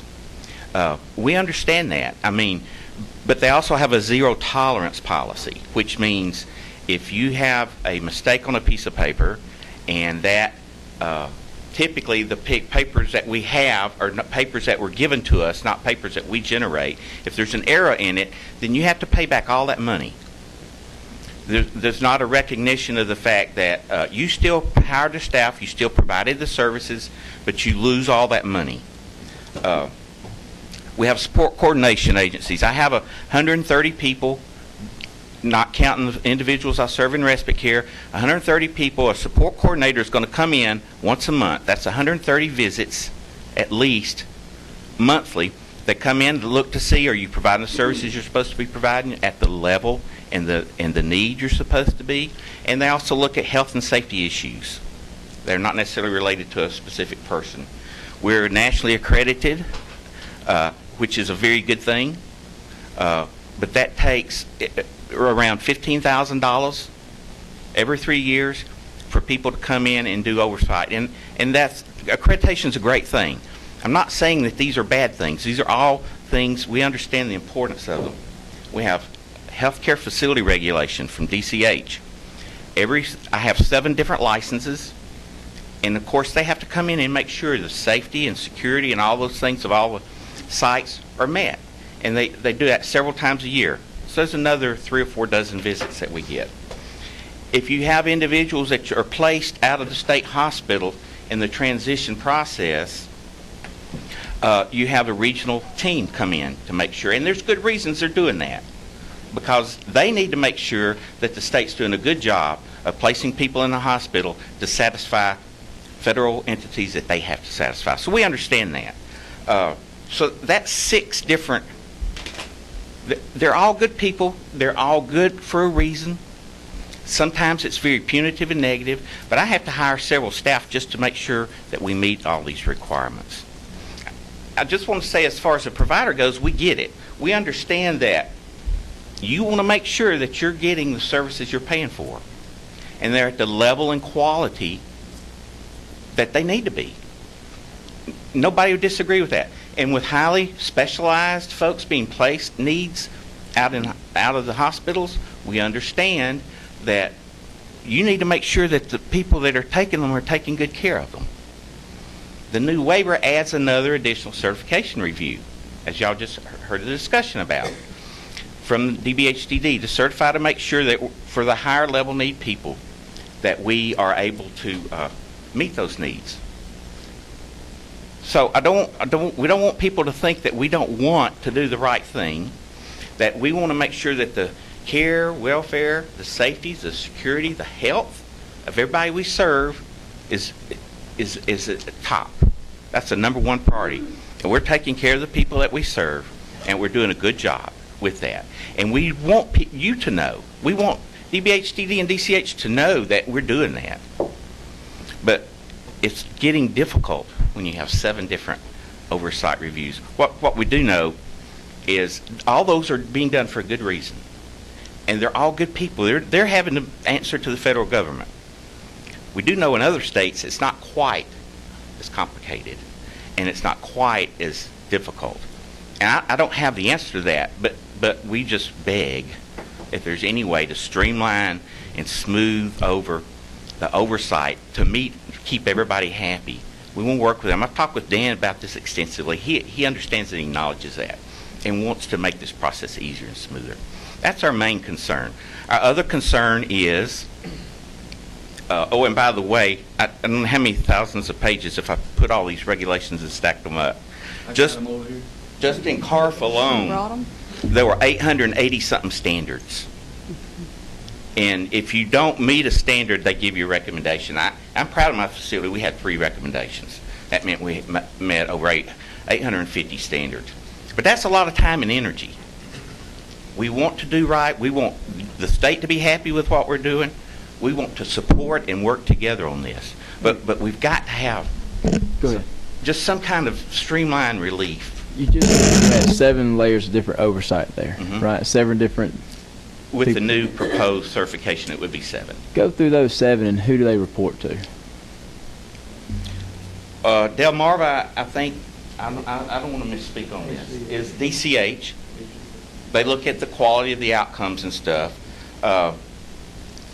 Georgia Medical Care Foundation is DCH. if I misspeak, you tell me. I don't want to say the wrong thing. The support coordination is contracted by DBHDD. The national accreditation is something that we do ourselves. It's a requirement, but we're happy to be accredited. We think that shows that you're a good provider when you do that. Exactly. If you get more than $250,000 in state money. Healthcare facility regulation is DCH. That's to license every site or service that's required to be licensed. That's if you have a transition person. If you took somebody out of the hospital, then you get a review from the regional team on those specific transition individuals.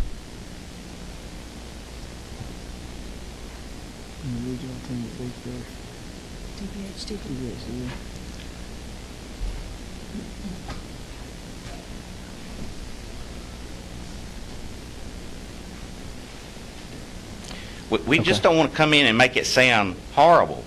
The regulatory oversight is very difficult. It's very frustrating, and we do a lot of good things with the state. We don't want to make it sound like there's some really good people doing some really good stuff. Right. Representative Harden.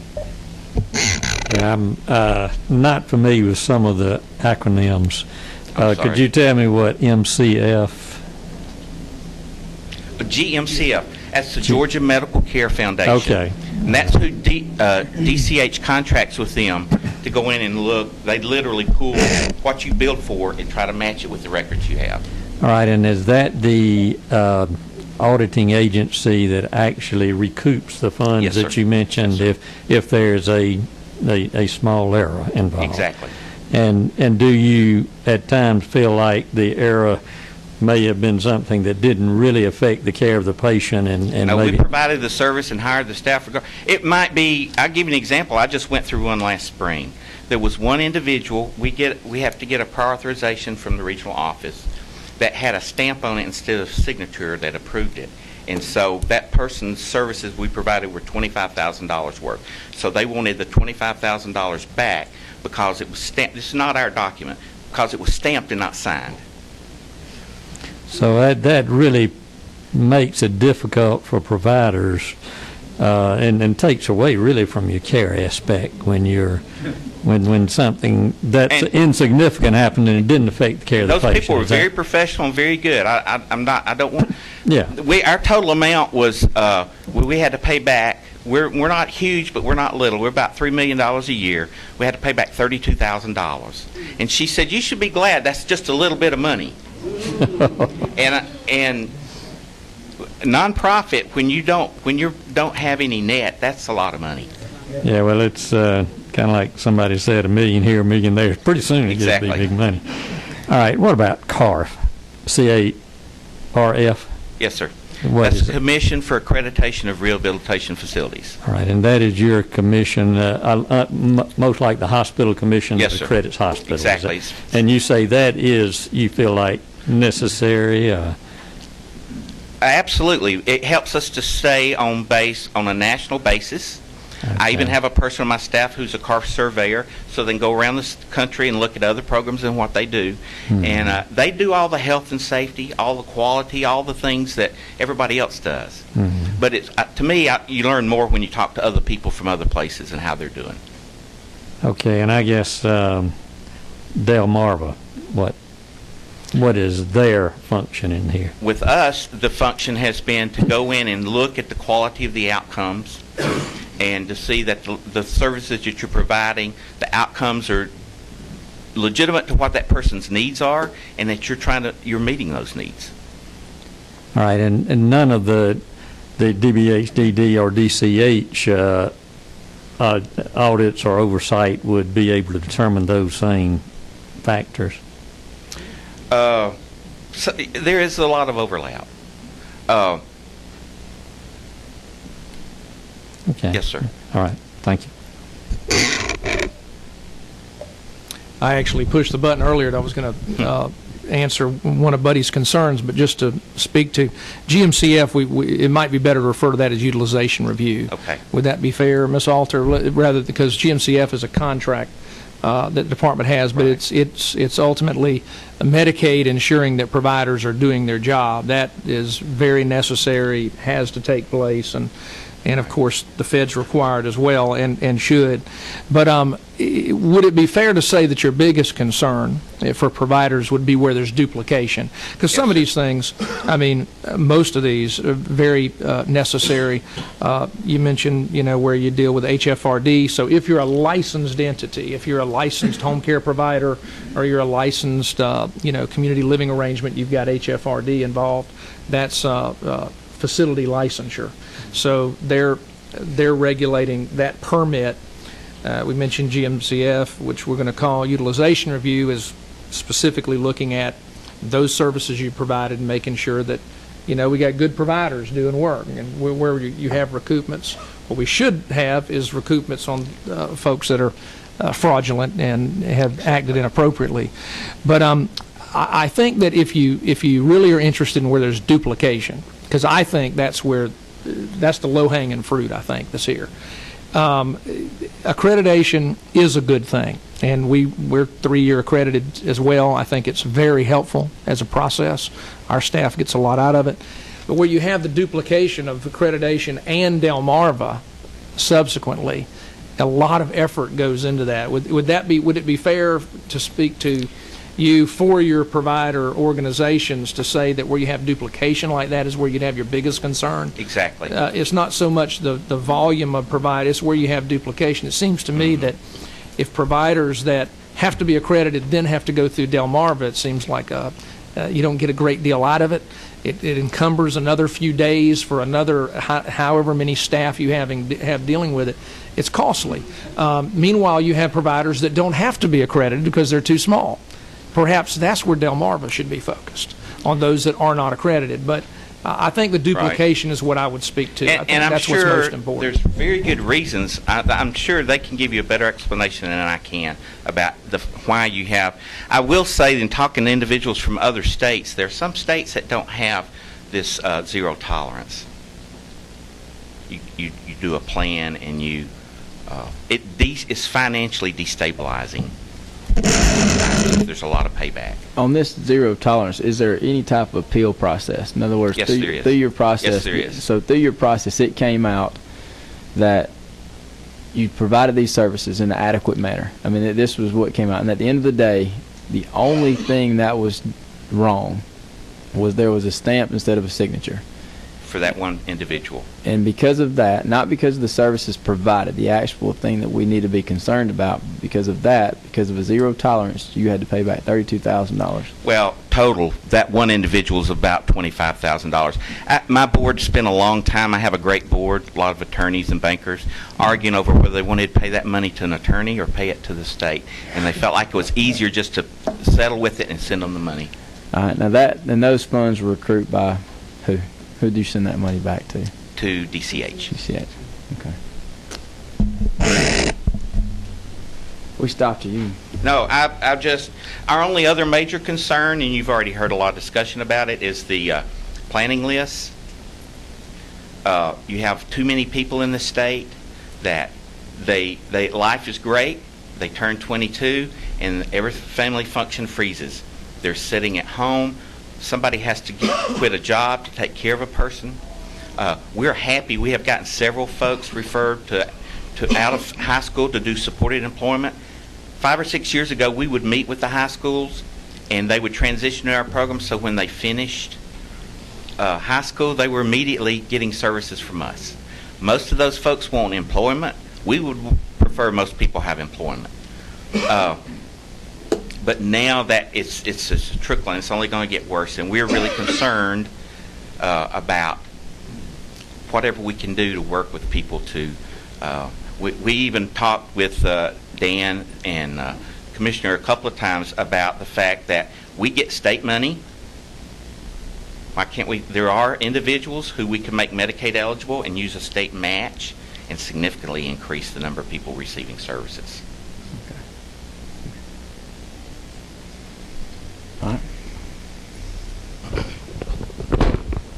I'd like to thank you guys for the opportunity to speak to you. I didn't know exactly what you guys were looking for today, so I'm not quite as prepared as Mike is. But as Jesse can probably clarify for you. If you don't want to hear the truth, the unvarnished truth, then it's a good time to tell me to go back to Douglas. I come from the rural area. We don't have a lot of resources there. We don't have the behavior resources of the metro areas. So we have to struggle and scramble to find the funds to adequately serve the folks. I provide residential and skilled nursing services. To follow up on what Mike was telling you and the can of worms you opened up, Mr. Chairman, a few years back, I licensed and operated 2 group homes in a 12-month period of time.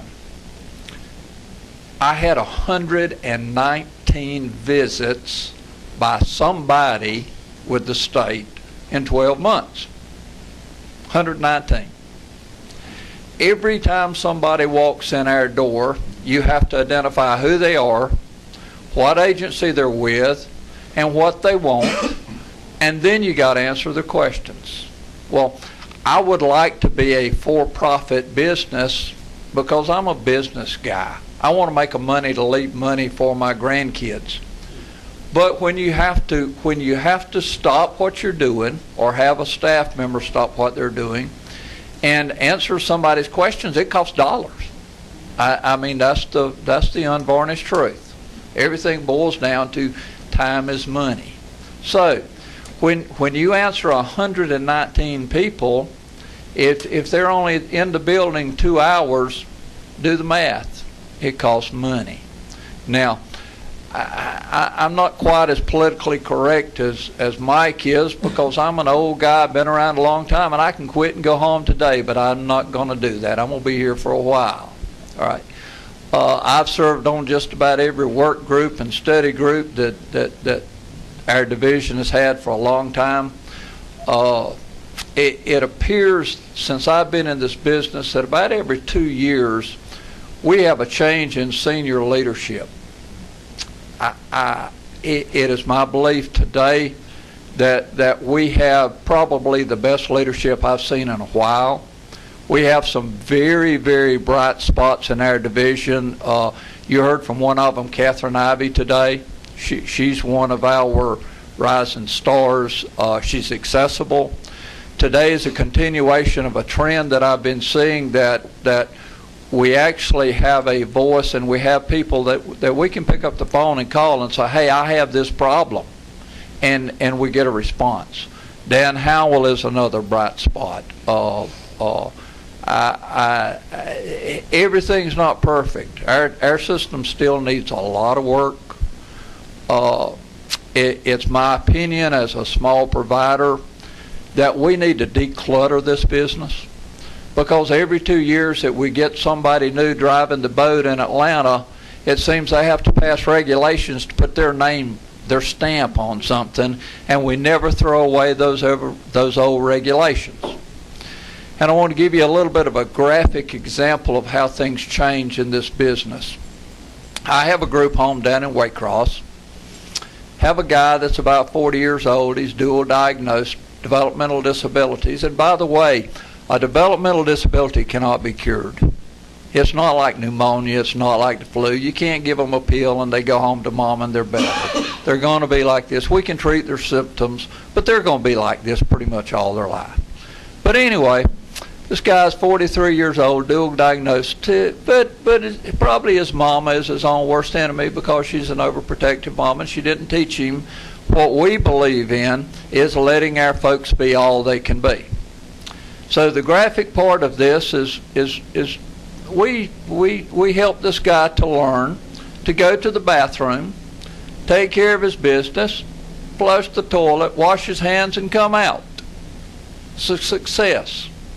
Well, a few years back, before the current administration, they came up with the idea of a bowel tracking log. Now, if you're a good provider, you're monitoring those things because that is a health risk area in our business, because many of our people have that problem. But now, because we have to monitor their bowels, not only do we have to record the number of times they take care of business, we got to describe it, we got to measure it, we got to record all that stuff. So we had to take this guy and we had to go back and we had to untrain him. Don't flush the toilet till we look at it. Okay? We generate in residential services on the average in the 12-month span of a year, we generate 200 pieces of paper per month per individual. So in a 4-bed group home, we're generating about 800 pieces of paper. That's killing a lot of trees. And as Mike was talking about utilization review coming in to audit us, if one I is not dotted and one T is not crossed on those 200 documents for that person, we lose our money. You know, I've been very fortunate because I have hired administrative staff that does nothing but review documents, because I don't want any of my money recouped and I don't want to have to argue with Clyde Reese, Commissioner Reese. But we need some common sense approach. I call the folks in Washington the butterfly people. Many times the butterfly people get in the way of providing a good service. I am very, very passionate about my people. They do we do what's right. We want to give them the best life we can give them, but it also needs to be very, very unrestricted. And sometimes, whether it is CMS, DCH, BHDD, whatever acronym you want to call, sometimes the government gets in our way. They just get in our way of providing a good quality service and allowing people to be what they should be. We've created an endowment society in this country. We've created an endowment society in the business of developmental disabilities because we've taken a lot of the responsibility off the families. What we're seeing in residential is families are becoming more and more dependent on people like me to take care of Johnny. They don't want to take Johnny to the doctor. They don't want to deal with Johnny when he spins up and he wants to slap somebody around. Oh no, you handle it. You're getting paid for that. You do it. For years and years, most of the medical community, pharmacists like Mr. Buddy and all, did not require our folks to have copays. Doctors didn't. That's gone away now. Our people get, if you're a cold-hearted provider, our people get $65 a month to spend. $65 a month won't hardly buy soap. But now, our folks, out of that $65, have to pay copays. So when they make 3 doctor's visits a month and they've got 17 prescriptions like a lot of our folks have, and it's 50 cents to $2 per prescription, they're being charged for it. So as a member of the rate study group, we need a raise. I mean, we hadn't had a significant rate increase in a long time. Simply we need a raise because it's getting harder and harder to stay in business. And folks like Mr. Buddy and my old friend Greg Goggins and every other legislature that I see every year, here's the same story. Light bills are going up. Phone bills are going up. Insurance cost is going up. Staffing cost is going up. There's nothing in our industry that has even begun to smooth out. So it's getting more and more difficult not to make a profit, just to stay in business. And if we could deregulate some things, if we could throw away some of the clutter from not the current group of senior administration in Atlanta, but some of the people from years ago, we have regulations that I think we don't need, that goes back to the early 2000s and even before, and I think Jesse would probably agree with me on that. But thank you for the opportunity to speak to you. Thank you.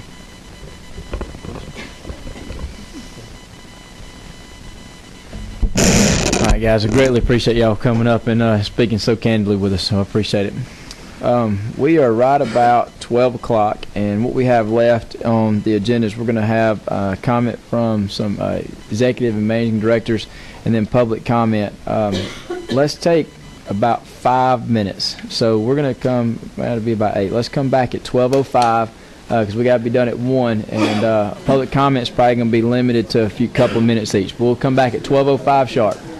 I want to go ahead and get back started. We are running a little bit late on getting, I want to do 12:05. We're already about 12:10. We have a number of people that have signed up, and I want to give people all the time to speak that can.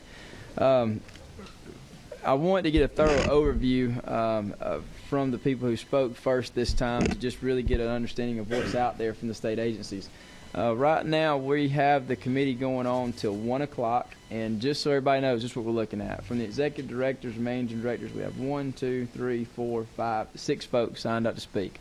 And I want you all to speak if that's what you want. If y'all want to join up and let one or two speak, that's fine. But if you're signed up, we're going to give you a moment to speak. But with 6 there, and on public comment, we have 1, 2, 3, 4, 5, 6, 7, 8, 9, 10, 11, 12.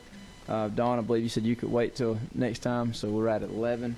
We're going to have to move kind of quick. All right, so I am not going to try to cut anybody off or take any time away from you or show any disrespect, but we had to get a thorough overview to start with, and I was trying to leave a full hour for this. So when you come up, we want to listen to you, but be as concise as you can. And if you start getting off on a tangent, I'm going to apologize in advance. I mean no disrespect, but I'm going to say, whoa, get back focused. And if you go too long, I'm going to have to jump in there and say, listen, we really appreciate your comment, but I'm going to have to let the next person go. All right? Everybody okay with those rules? All right. Then what we'll start off with, as the agenda says, we're going to go with the executive directors and managing providers, Lisa Sassman. And if y'all would, come up to the podium, just introduce yourself, and then the floor is yours. You can go right up here. Yes, ma'am. You can go right up there. It'll be easier to exchange out. And then we'll have Richard Halliburton next and Steve Cordner after Mr. Halliburton. I don't think I need this. You can close it down. Okay. Thank you, first of all, each of you for your time and energy and to study these issues. I'm Lisa Sassaman. I'm the executive director for the Griffin Area Resource Center in Griffin, Georgia. I've been with the GARC, as we call ourselves, for 25 years in various capacities. We are a private, nonprofit organization. This year we had the celebration of 60 years of being in business. We began 60 years ago, just a brief history. Dr. Fitzhugh, who was a pediatrician in Griffin, and his wife Mary saw a need for children with developmental disabilities. They couldn't access the public school system, and so they created our organization. In over 60 years, we have weathered many storms. We have adjusted ourselves with the many changes that have come about. We are accredited through CARF. We've been an accredited organization since 1999, first with the council and now through CARF. We have received a Delmarva review. We have gone through the Good to Great program with Michael Schmall for 2 years. We consider ourselves a person-centered organization. We're part of the learning community. We take pride in the fact that we consider ourselves a little ahead of the game. We serve about 75 people. About 60 of them own Medicaid waivers. I'll get lost here, but we have, last year we closed our workshop. We made that change. Over 3/4 of the people we support are not supported within the facility, but are supported in their community. And we are a strong advocate for employment for people, and we do believe that all people, regardless of their disability, if given the right support, can work in their community, earning real wages and not sub-minimum wage. So we feel like we are person-centered, and we have been through many, many reviews. We also have gone through some utilization reviews through Georgia Medical Care Foundation. We also have a license for private home care licenses. We provide community living support. We provide community access group, individual support, supported employment. We recently got out of residential, so we're no longer providing that service. The end of July, we received a call from GMCF, Georgia Medical Care Foundation, and they were going to do a utilization review with us. She came the following day, and she pulled 44 records, 44 people that we support through the waiver. Like I said, we typically serve about 60 people through the Now and Comp waiver. And we just recently received through certified mail the results of that audit. Now, we're, again, a small private nonprofit organization, and our annual budget is a little over $1 million. And the audit revealed that we must pay back $452,000. I'm devastated. I'm devastated. And it was not for lack of proof that we provided the service or that the service was documented.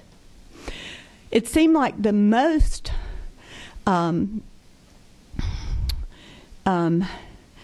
punch, if you will, was a DDP. Every agency now must have a DDP. That is a developmental disability professional. Being a small provider, we have most of our people are direct support staff. We have a small, rather intimate administrative group.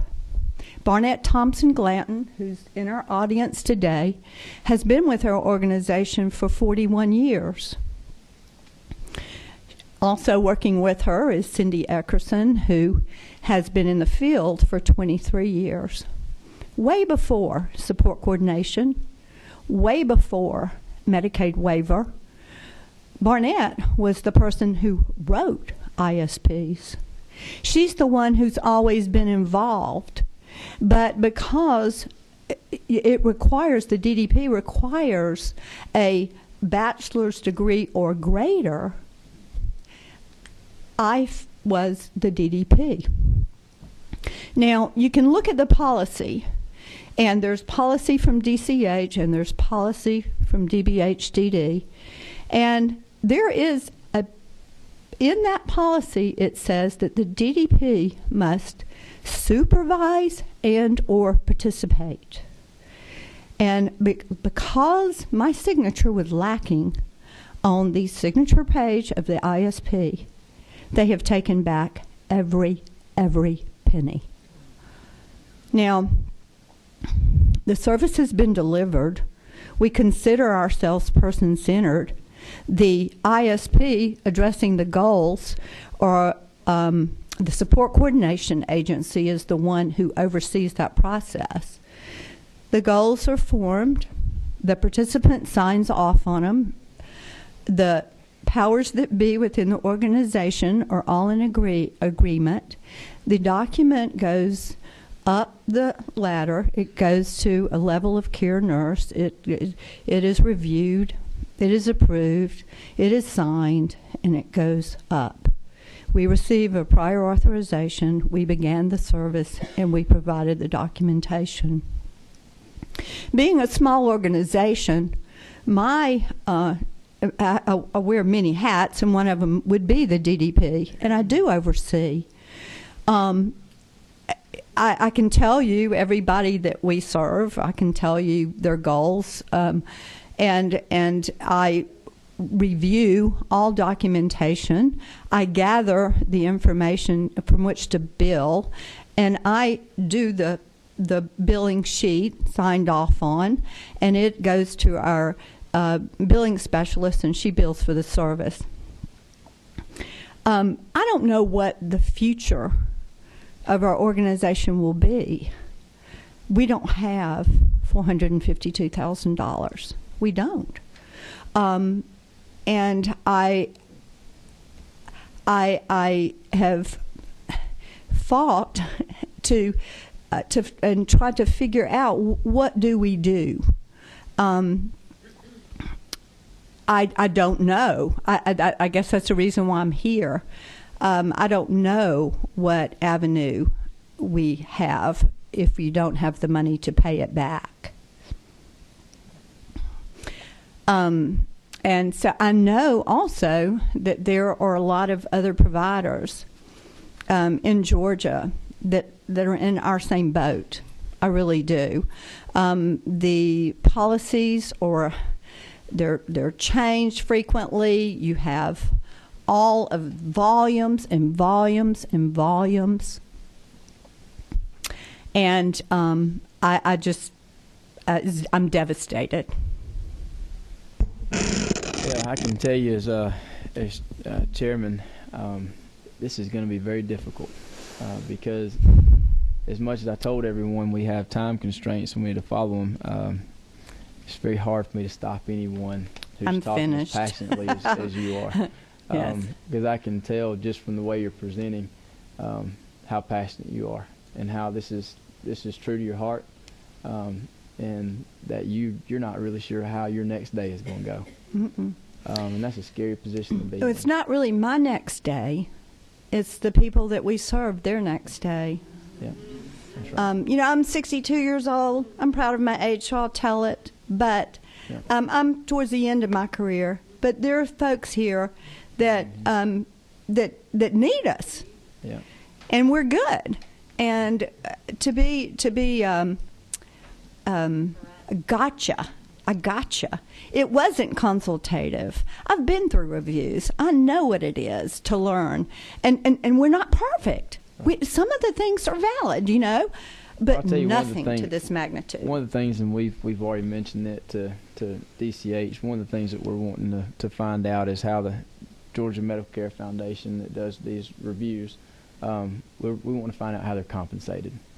Where does the money go? And that's one of the questions we present to them. So they hopefully next time they're going to give us a little bit more of an explanation of how they're compensated. And one of the concerns, and I don't know, well, I'll keep that for right now. But we just want to know how they're compensated. We want to know where those funds are going, how they're used. And also, we're going to look at some other industries that have dealt with this same topic.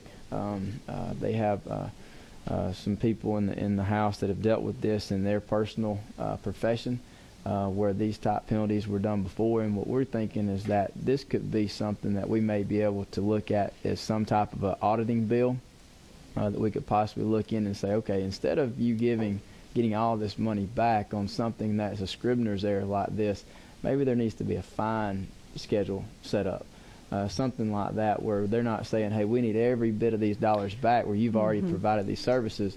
Maybe there needs to be something a little more common sense in place, that there needs to be some type of fee schedule, fine schedule set up, so that in other words, the punishment meets the crime, so to speak.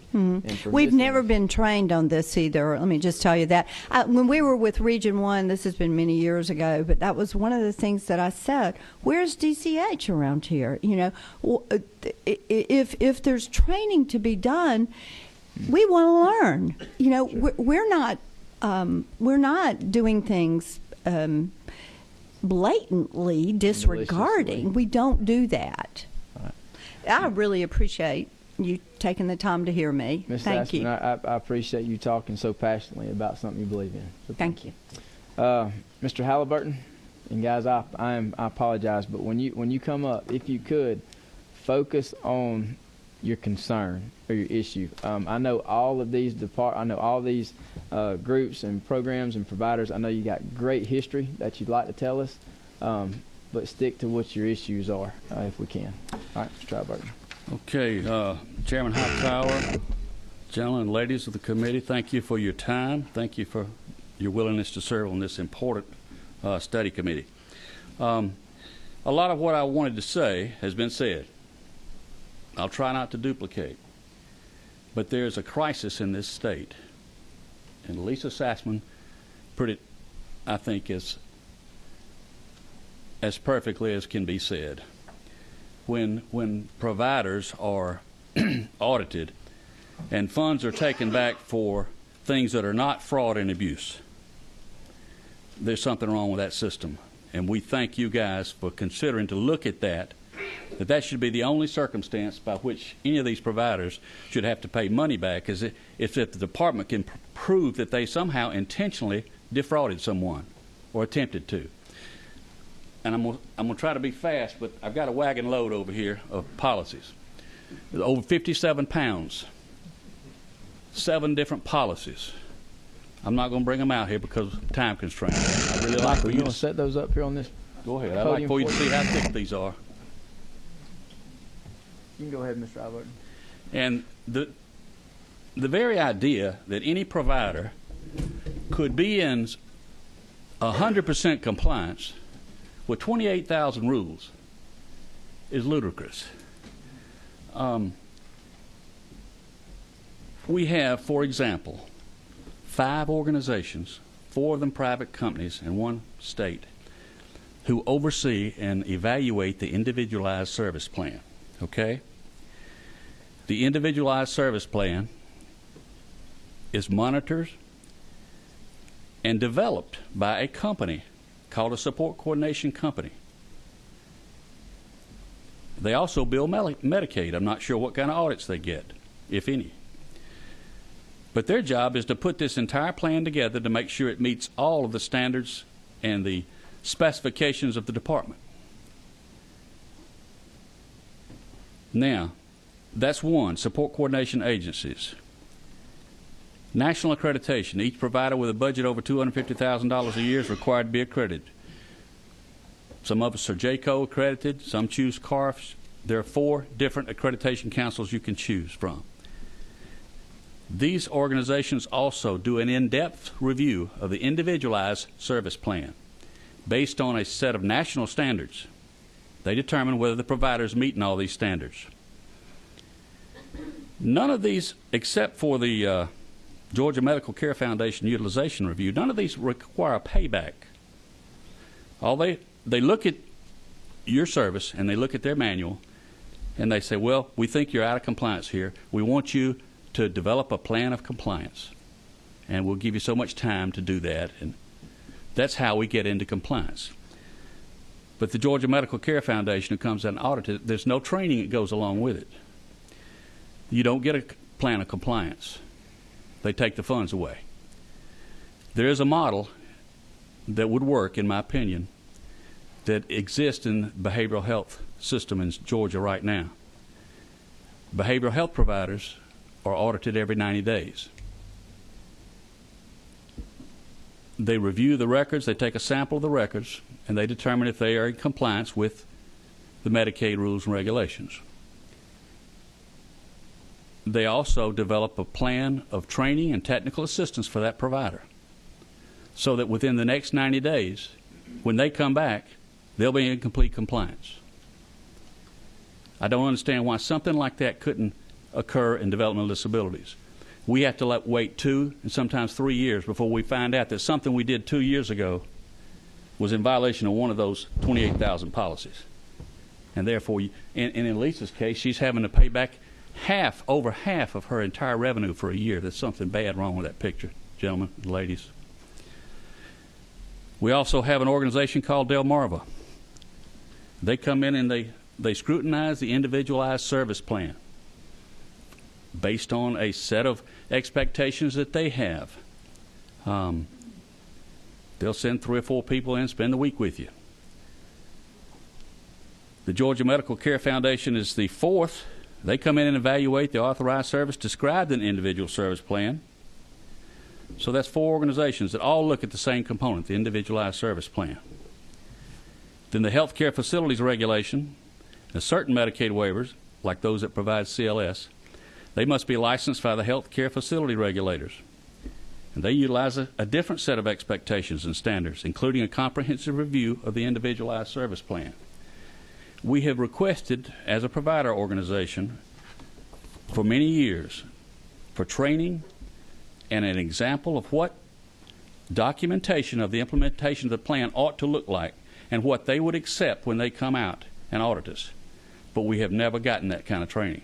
And I would like to recommend that that be part of any recommendations that are made, that we get the training we need so that we won't be out of compliance, because these people don't do this to defraud the government. I can assure you there's not enough money in it for that.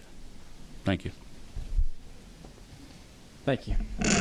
Steve Cordner? Corder. Hi, I'm going to be brief. A lot of people in here got into this business because of their heart. I got into it from a business perspective. I was hired by a nonprofit in 1989 when we did our first waiver to work on that piece of it. And consequently, I have, as I told Dan Howell, I got into the business by accident and stayed in it by mistake over the last 25 years. And not to be too redundant, just basically what the others have said, we have overregulation and redundancy. But specifically on the Medicaid audits, from a business perspective, no auditor, internal or external, that I've ever been familiar with, comes in to look at a program, payables, payroll, services, and audits 100% of your business.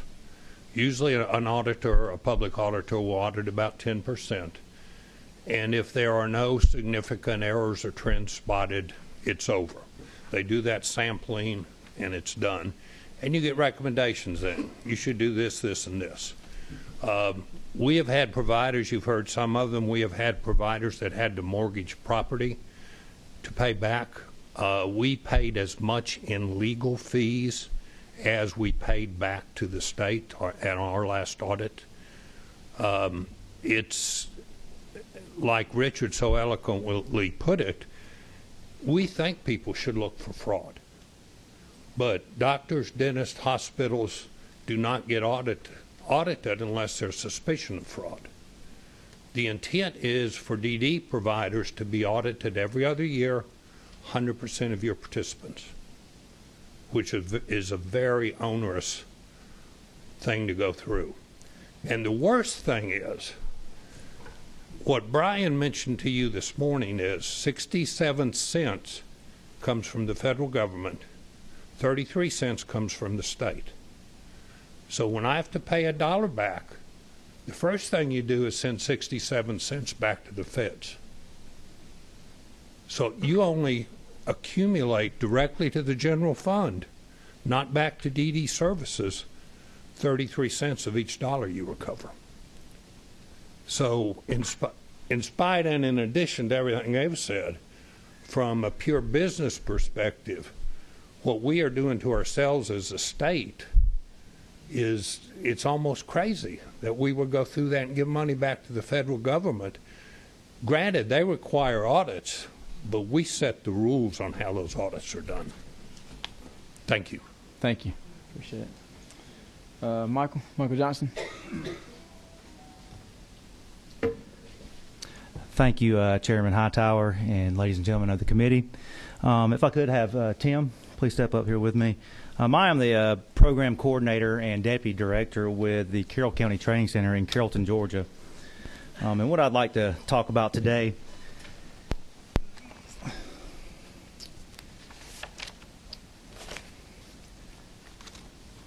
on the resolution 767, item lines 30 and 31 state the Federal Centers for Medicare and Medicaid Services has recently issued additional rules further defining home and community-based services.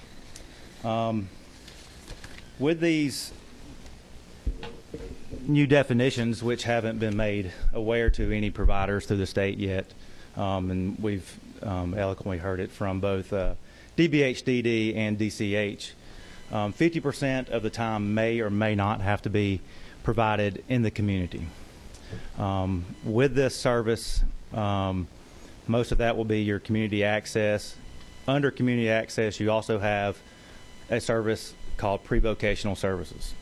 Pre-vocational services are done within the day activity centers, and individuals that have this service are paid commensurate wages for these services.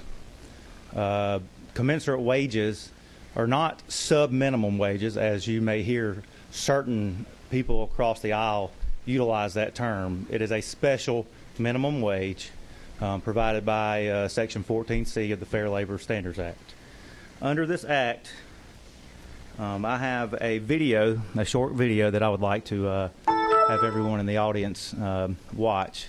This goes into more detail about choice, opportunity, and employment.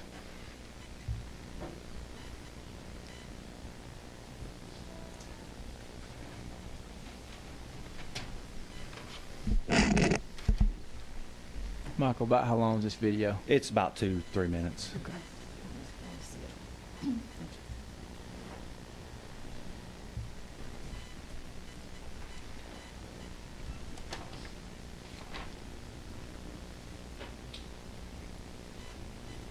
And while we're waiting here, I want to read something off to the committee. We have a consultant, Martin Knuckles Associates, who are all retired from the department, the Federal Department of Labor. And he wrote me in regards to terminology that is being used, and he wanted me to also just go into further detail that workers who are currently paid a commensurate wage are never paid a sub-minimum wage because the statutory FLSA Section 6 minimum wage does not apply to them. Since the FLSA or state, if applicable, minimum wage does not apply, they cannot be paid a sub-minimum wage.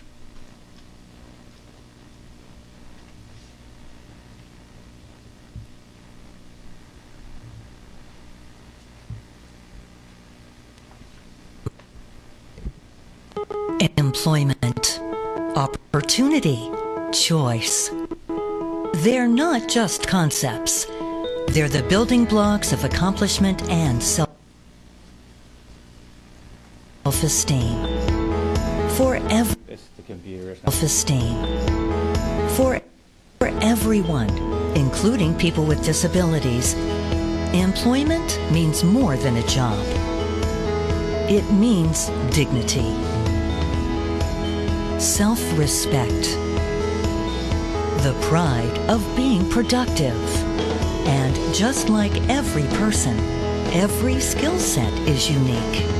That's why opportunities and choices matter. With an array of employment options, personal choice leads to personal reward. For many, employment means pursuing self-employment or working in private sector jobs. For some, employment means job training at skills-based wages to transition to private sector jobs. For others, employment means working at skill development centers with long-term supports at skills-based wages. These opportunities represent a spectrum of choice, an array of options when options matter most. Section 14C of the Fair Labor Standards Act enables some people with disabilities to be paid a skills-based wage based on productivity. Sometimes at or above minimum wage, other times below. It is critical worker protection legislation. Legislation that ensures personal choice. But what if 14C goes away? Lost jobs. Lost income, lost opportunities. For hundreds of thousands of Americans with the most significant disabilities, a world without 14C is a world without work. Support wage options. Support 14C. Support personal choice.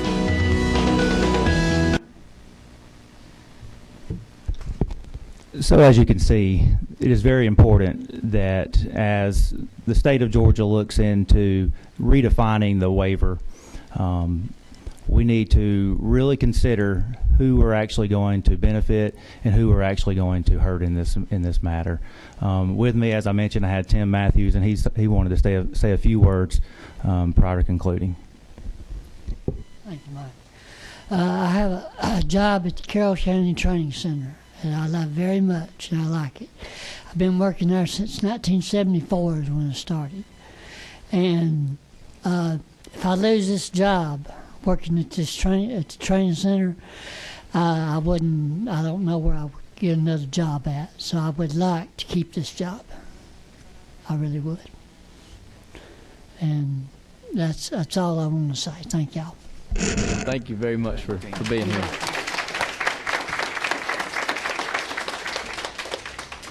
Next, Kay Long. Okay. Well, we appreciate that for this. James Stickham.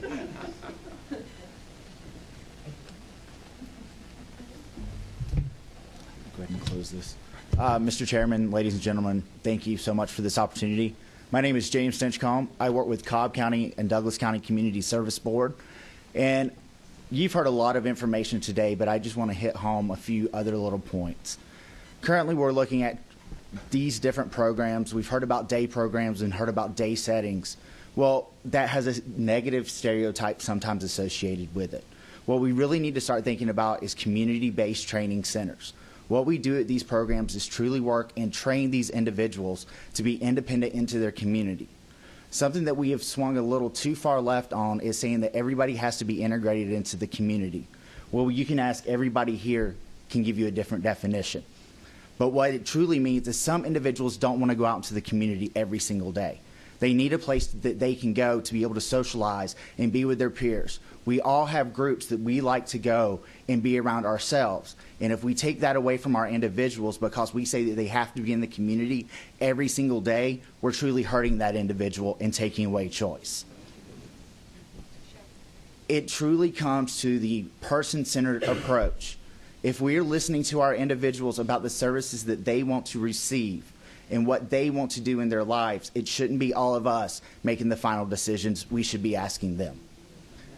If we take the time to truly get to know what their interests are and where they want to go, we will be better in the state. For our staff, there is no official training for direct support professionals like other states in the U.S. I think that's some definite training that we need to look at to make sure that every person that works with our individual is properly trained and knowledgeable. Second thing is the DDP. You've heard about it. There's a quality assurance that us as providers are no longer being paid for. We have to do quality checks on the documentation. We have to set in ISPs. We have to do the meetings with the individual. Well, that is case management. Service coordination gets paid to be able to do that, but us as providers, we have to eat that cost. I serve over 300 individuals with developmental disabilities in 2 counties. I now have 7 DDPs just to make sure that I meet compliance purposes and still do not have enough to do what I need to do on a daily basis. So I'll ask you to continue to look at that and the definition as we move forward and to truly think about what is best for these individuals by getting to know what they want to do and not truly isolating them by taking away their peer opportunities. Thank you. Thank you. Those points are well received. I have heard many say that that's a concern of many, that sometimes we get those in the academic world that aren't always out there with their feet on the ground seeing what these individuals actually do each and every day, so I appreciate that. We are down to the public comments. We're at 12:43, so we got just over 15 minutes. Michael Johnson, Lisa Sampson, I think y'all signed up on this one twice. We're going to let y'all, what y'all said on the first go-around count. This one, I think, is Phyllis Walker. Is that right? All right, come on up, Miss Walker. Good afternoon. afternoon. Good afternoon. Thank you for being here. My name is Phyllis Walker. I want to tell you something about the last meeting we had. Many parents attended transplant formation across the state in recent months. We were charged with advising that the Department of DB-HDD of what was working in Georgia Medicaid waiver program for adults with developed disability. According to the report for this meeting, day program were overwhelmed slightly as one of the most successful programs providers. I attended a meeting in Cartersville where we were told nothing would change regarding our choices in service, especially our day program and group homes. We're concerned that the Georgia officials were writing new programs for the Medicaid waivers are going to make major changes to our most requested service, like requesting our family members to spend most of their days away from the activity center against their family wishes. I urge this committee to reconsider the DB-HDD retain the current service that they have now for the waiver Medicaid, allowing for the extended choices to remain.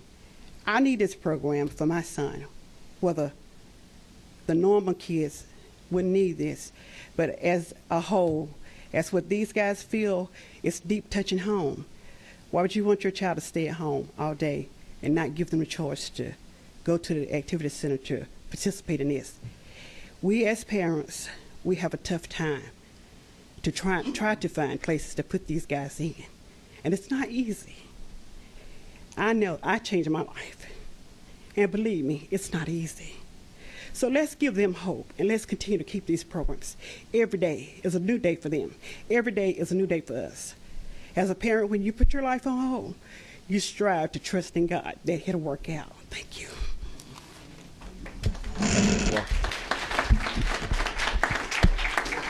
Next is Darnella Phillips. Am I pronouncing that right? And if I mess up on the name, I'm sorry. Good afternoon. I am Darnella Phillips. I have a son who's will be 27 years old in about a week. He goes to an activity center in Douglasville. And we are in the process of applying for waiver services. And the process is so intimidating that I dropped it one time. Then I started back again this year. And the problem is that phone calls are not returned. I sat waiting for 3 weeks to get a phone call from someone I was told that can help me with the process of filling out the application. I had to call and threaten him to speak to his supervisor in order to get him to call me back. Another lady told me I needed to resubmit his psychological exam, which I had already submitted 5 years ago. I was already told that it was in his record. And when I spoke to the person that his case was transferred to, she wants me to send another psychological exam. So it's just very frustrating. And I'd like to see the process a little bit more simplified and a little more compassion. And I don't want sympathy. I just want compassion and someone to just please respond to my questions and my phone calls when I do call. Ms. Phillips, when you're calling, which departments are you calling? We're in Region 1, and I can't give you the names right now. Are you still having trouble having someone get in touch with you? I haven't received, this has been a month, and I've just kind of pushed back. I had left a message for this young lady to return my call. I haven't received a call yet. And this is in Region 1? Right, because she's still telling me I need to resubmit the psychological exam. I refuse because she already has it. Did you look in the folder to see if it was there, or are you just saying that I don't have it? And I've already been told that it's there. Ms. Phillips, you saw the gentleman right over here on the front row, right there. Would you raise your hand? Will you raise your hand right? Okay. Will you get with him before you get going? Or actually, Mr. Johnson right behind you. Give me a call. Okay. They're gonna help you out. Okay. Okay. And if they don't, will you please call me and let me know? I most certainly will. Okay. But I know these guys personally, and I know they're gonna help you. Okay. Okay. The social worker, she was excellent. She's doing her job, but she can't answer all the questions. She only has one job to do. Sure. So, Hold on the one other second. How long have you been waiting for services, Ms. Phillips? The first time I started was like 5 years ago, so I just dropped it. I didn't want to be frustrated. It's enough just to take care of my son. So now we've been going for about 7 or 8 months, and I was told he was pre-approved, but I didn't resubmit the psychological exam, so I don't know if that needs to be there before they can do anything else. Okay. So you're not sure at this point if your son's going to be placed on the long-term or short-term planning list once Exactly. you've gone through this Exactly. tedious process? Yes. Yes, ma'am. All right, thank you. And I know these guys are going to get back to you. I don't know, can't speak on whoever you talk to at the local, regional level, but these guys here are really good, so they'll get back with you. Okay. All right. Thank you. Thank you. Next is Dedmon Davis. Is that right? Dedmon? Good afternoon. Thank you for this opportunity as well, and everybody in their rightful place. Yes, sir. I have a really brief comment, and it circles around, I'm coming from a provider standpoint, but from those that do exclusively to host homes. One of the problems that we've kind of encountered deals with the new rate study and some of the mandates that's isolated in that rate study, more particularly with the mandate of providers having to pay out 60% to their different direct support staff. Although we do support the rate increases, mandating how we compensate our staff is going to present a little problem for us on our end as we focus on case management, and paying out 60%, being a nonprofit, can be detrimental on retaining other staff members, that side. As well as the difference between the two tier groups. When you go along the route of having a group home, you get paid significantly more versus having a host home setting. So we just asked the council to take a look at that and see if it's something we could do down the line. Thank you. Thank you. All right, the next is Anita Wright. Ms. Wright.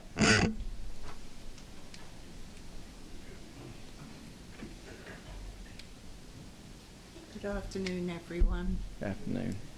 I'll make it short and sweet, but I have a daughter who's Prader-Willi, which is a very difficult syndrome. She pushes a tank of oxygen around.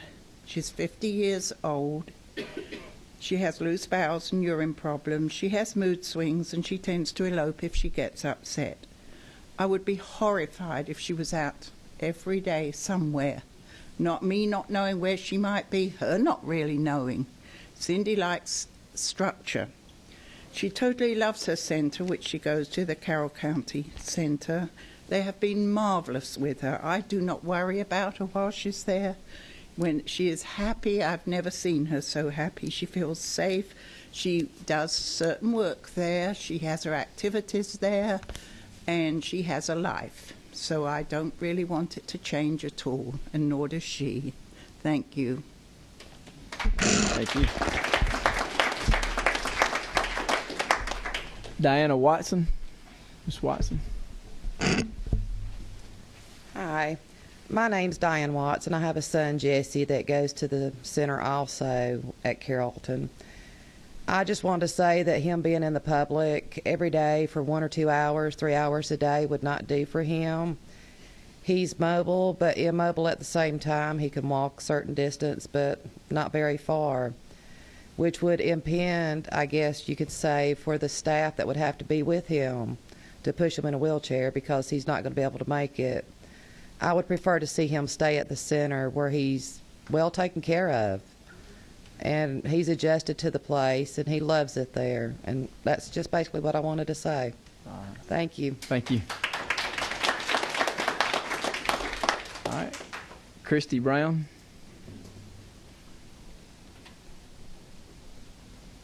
Hey, I have a son that is 20 years old, and we're from Carrollton, Georgia. And my son's one that got put out on the job site, which I'm not happy with because, he's special needs. And, he can't get in the training center. We've been on the waiting list for 3 years now. And if I don't let him do something, he's just sitting at home, doing nothing because he has no activities. he don't get to go anywhere with, you know, anybody his age or anything. So I'm really wanting him in the training center and get him out of the job that I have him in, because I worry every day about him. I just don't feel right letting my son go out until, you know, we're a lot better.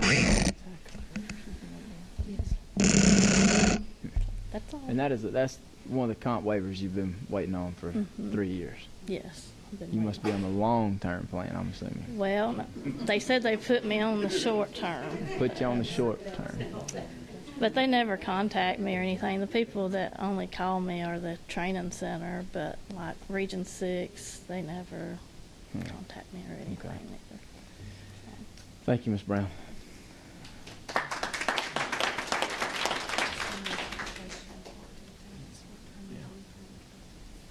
Yeah. Well, I will tell y'all, I'm truly amazed. We're at 12:55. This was supposed to be done at 1, and 20 minutes ago, I'd have told you there's no way. So prayer at the beginning always helps, and it usually pays off. I want to just thank each and every one of y'all for coming here today and listening to this. Also, even though some of DBHDD and DCH took some heat today from some of the comment, I really appreciate them being here. At the end of the day, we can't function without them. And what we need to focus on is ways that we can partner up and improve. There's a lot of passion and emotion there. Ms. Sassman, wow. I mean, I hope we can figure something out. I really can. But hopefully with this and with this committee, we can find ways to make improvements. That is the goal. The goal of this is to see, one, to have these state agencies here so they can hear firsthand what's going on, and then also hear from us as a committee on what we think might be able to help improve these areas. So thank y'all again for being here. Our next meeting is, I think it's November 12th. It'll be the same time, same room, I believe, 406. If that changes, we'll post it. But I want to say it's November 12th from 10 to 1 again. So please, if you want to be here for that, please be here. The plan for that one is DBH, DD, and DCH. They've heard a lot of the comments and a lot of concerns, and what we're hopeful that we're going to do is get with them in the next couple weeks and just hopefully hear some ways that they think we can progress, ways that we can improve moving forward. And some of those things have already in place. I've talked to Commissioner Frank Berry, and one of the things that he's told me on Friday, he said, you know, we took on a very archaic system, and sometimes it just takes a minute to get it going the way they want it to go. So hopefully they're making, and I think they are trying to make strides in the right direction. But that's the goal. The goal is to take these concerns and see how we can change these things, and on the state level. Now, we can't change the federal side, but on the state side, if we need to look, one thing that we're really that's very concerning to me is on this is how Georgia Medical Care Foundation is paid. I definitely want to know how they're getting compensated, because and also on how we're fining or punishing those for Scribner's errors. For someone who's already provided service and provided good service, and there's been no fraud that we can see, but only a mistake. You know, we don't want mistakes, but I don't think a mistake of not signing a document where someone was properly serviced, I don't think $452,000 justifies what was done. I think that there's ways to look at probably statutorily that we could probably work on that. We can do that through an audits bill that says, hey, if this is what's done, we can possibly change that to something like a fine, make fines appropriate. And I think that's been done already in other professions, if I'm not mistaken. Anybody from the committee? Any of y'all want to say anything before we close? Anybody? All right. Well, thank y'all again for being here, and hope we'll see y'all again next time.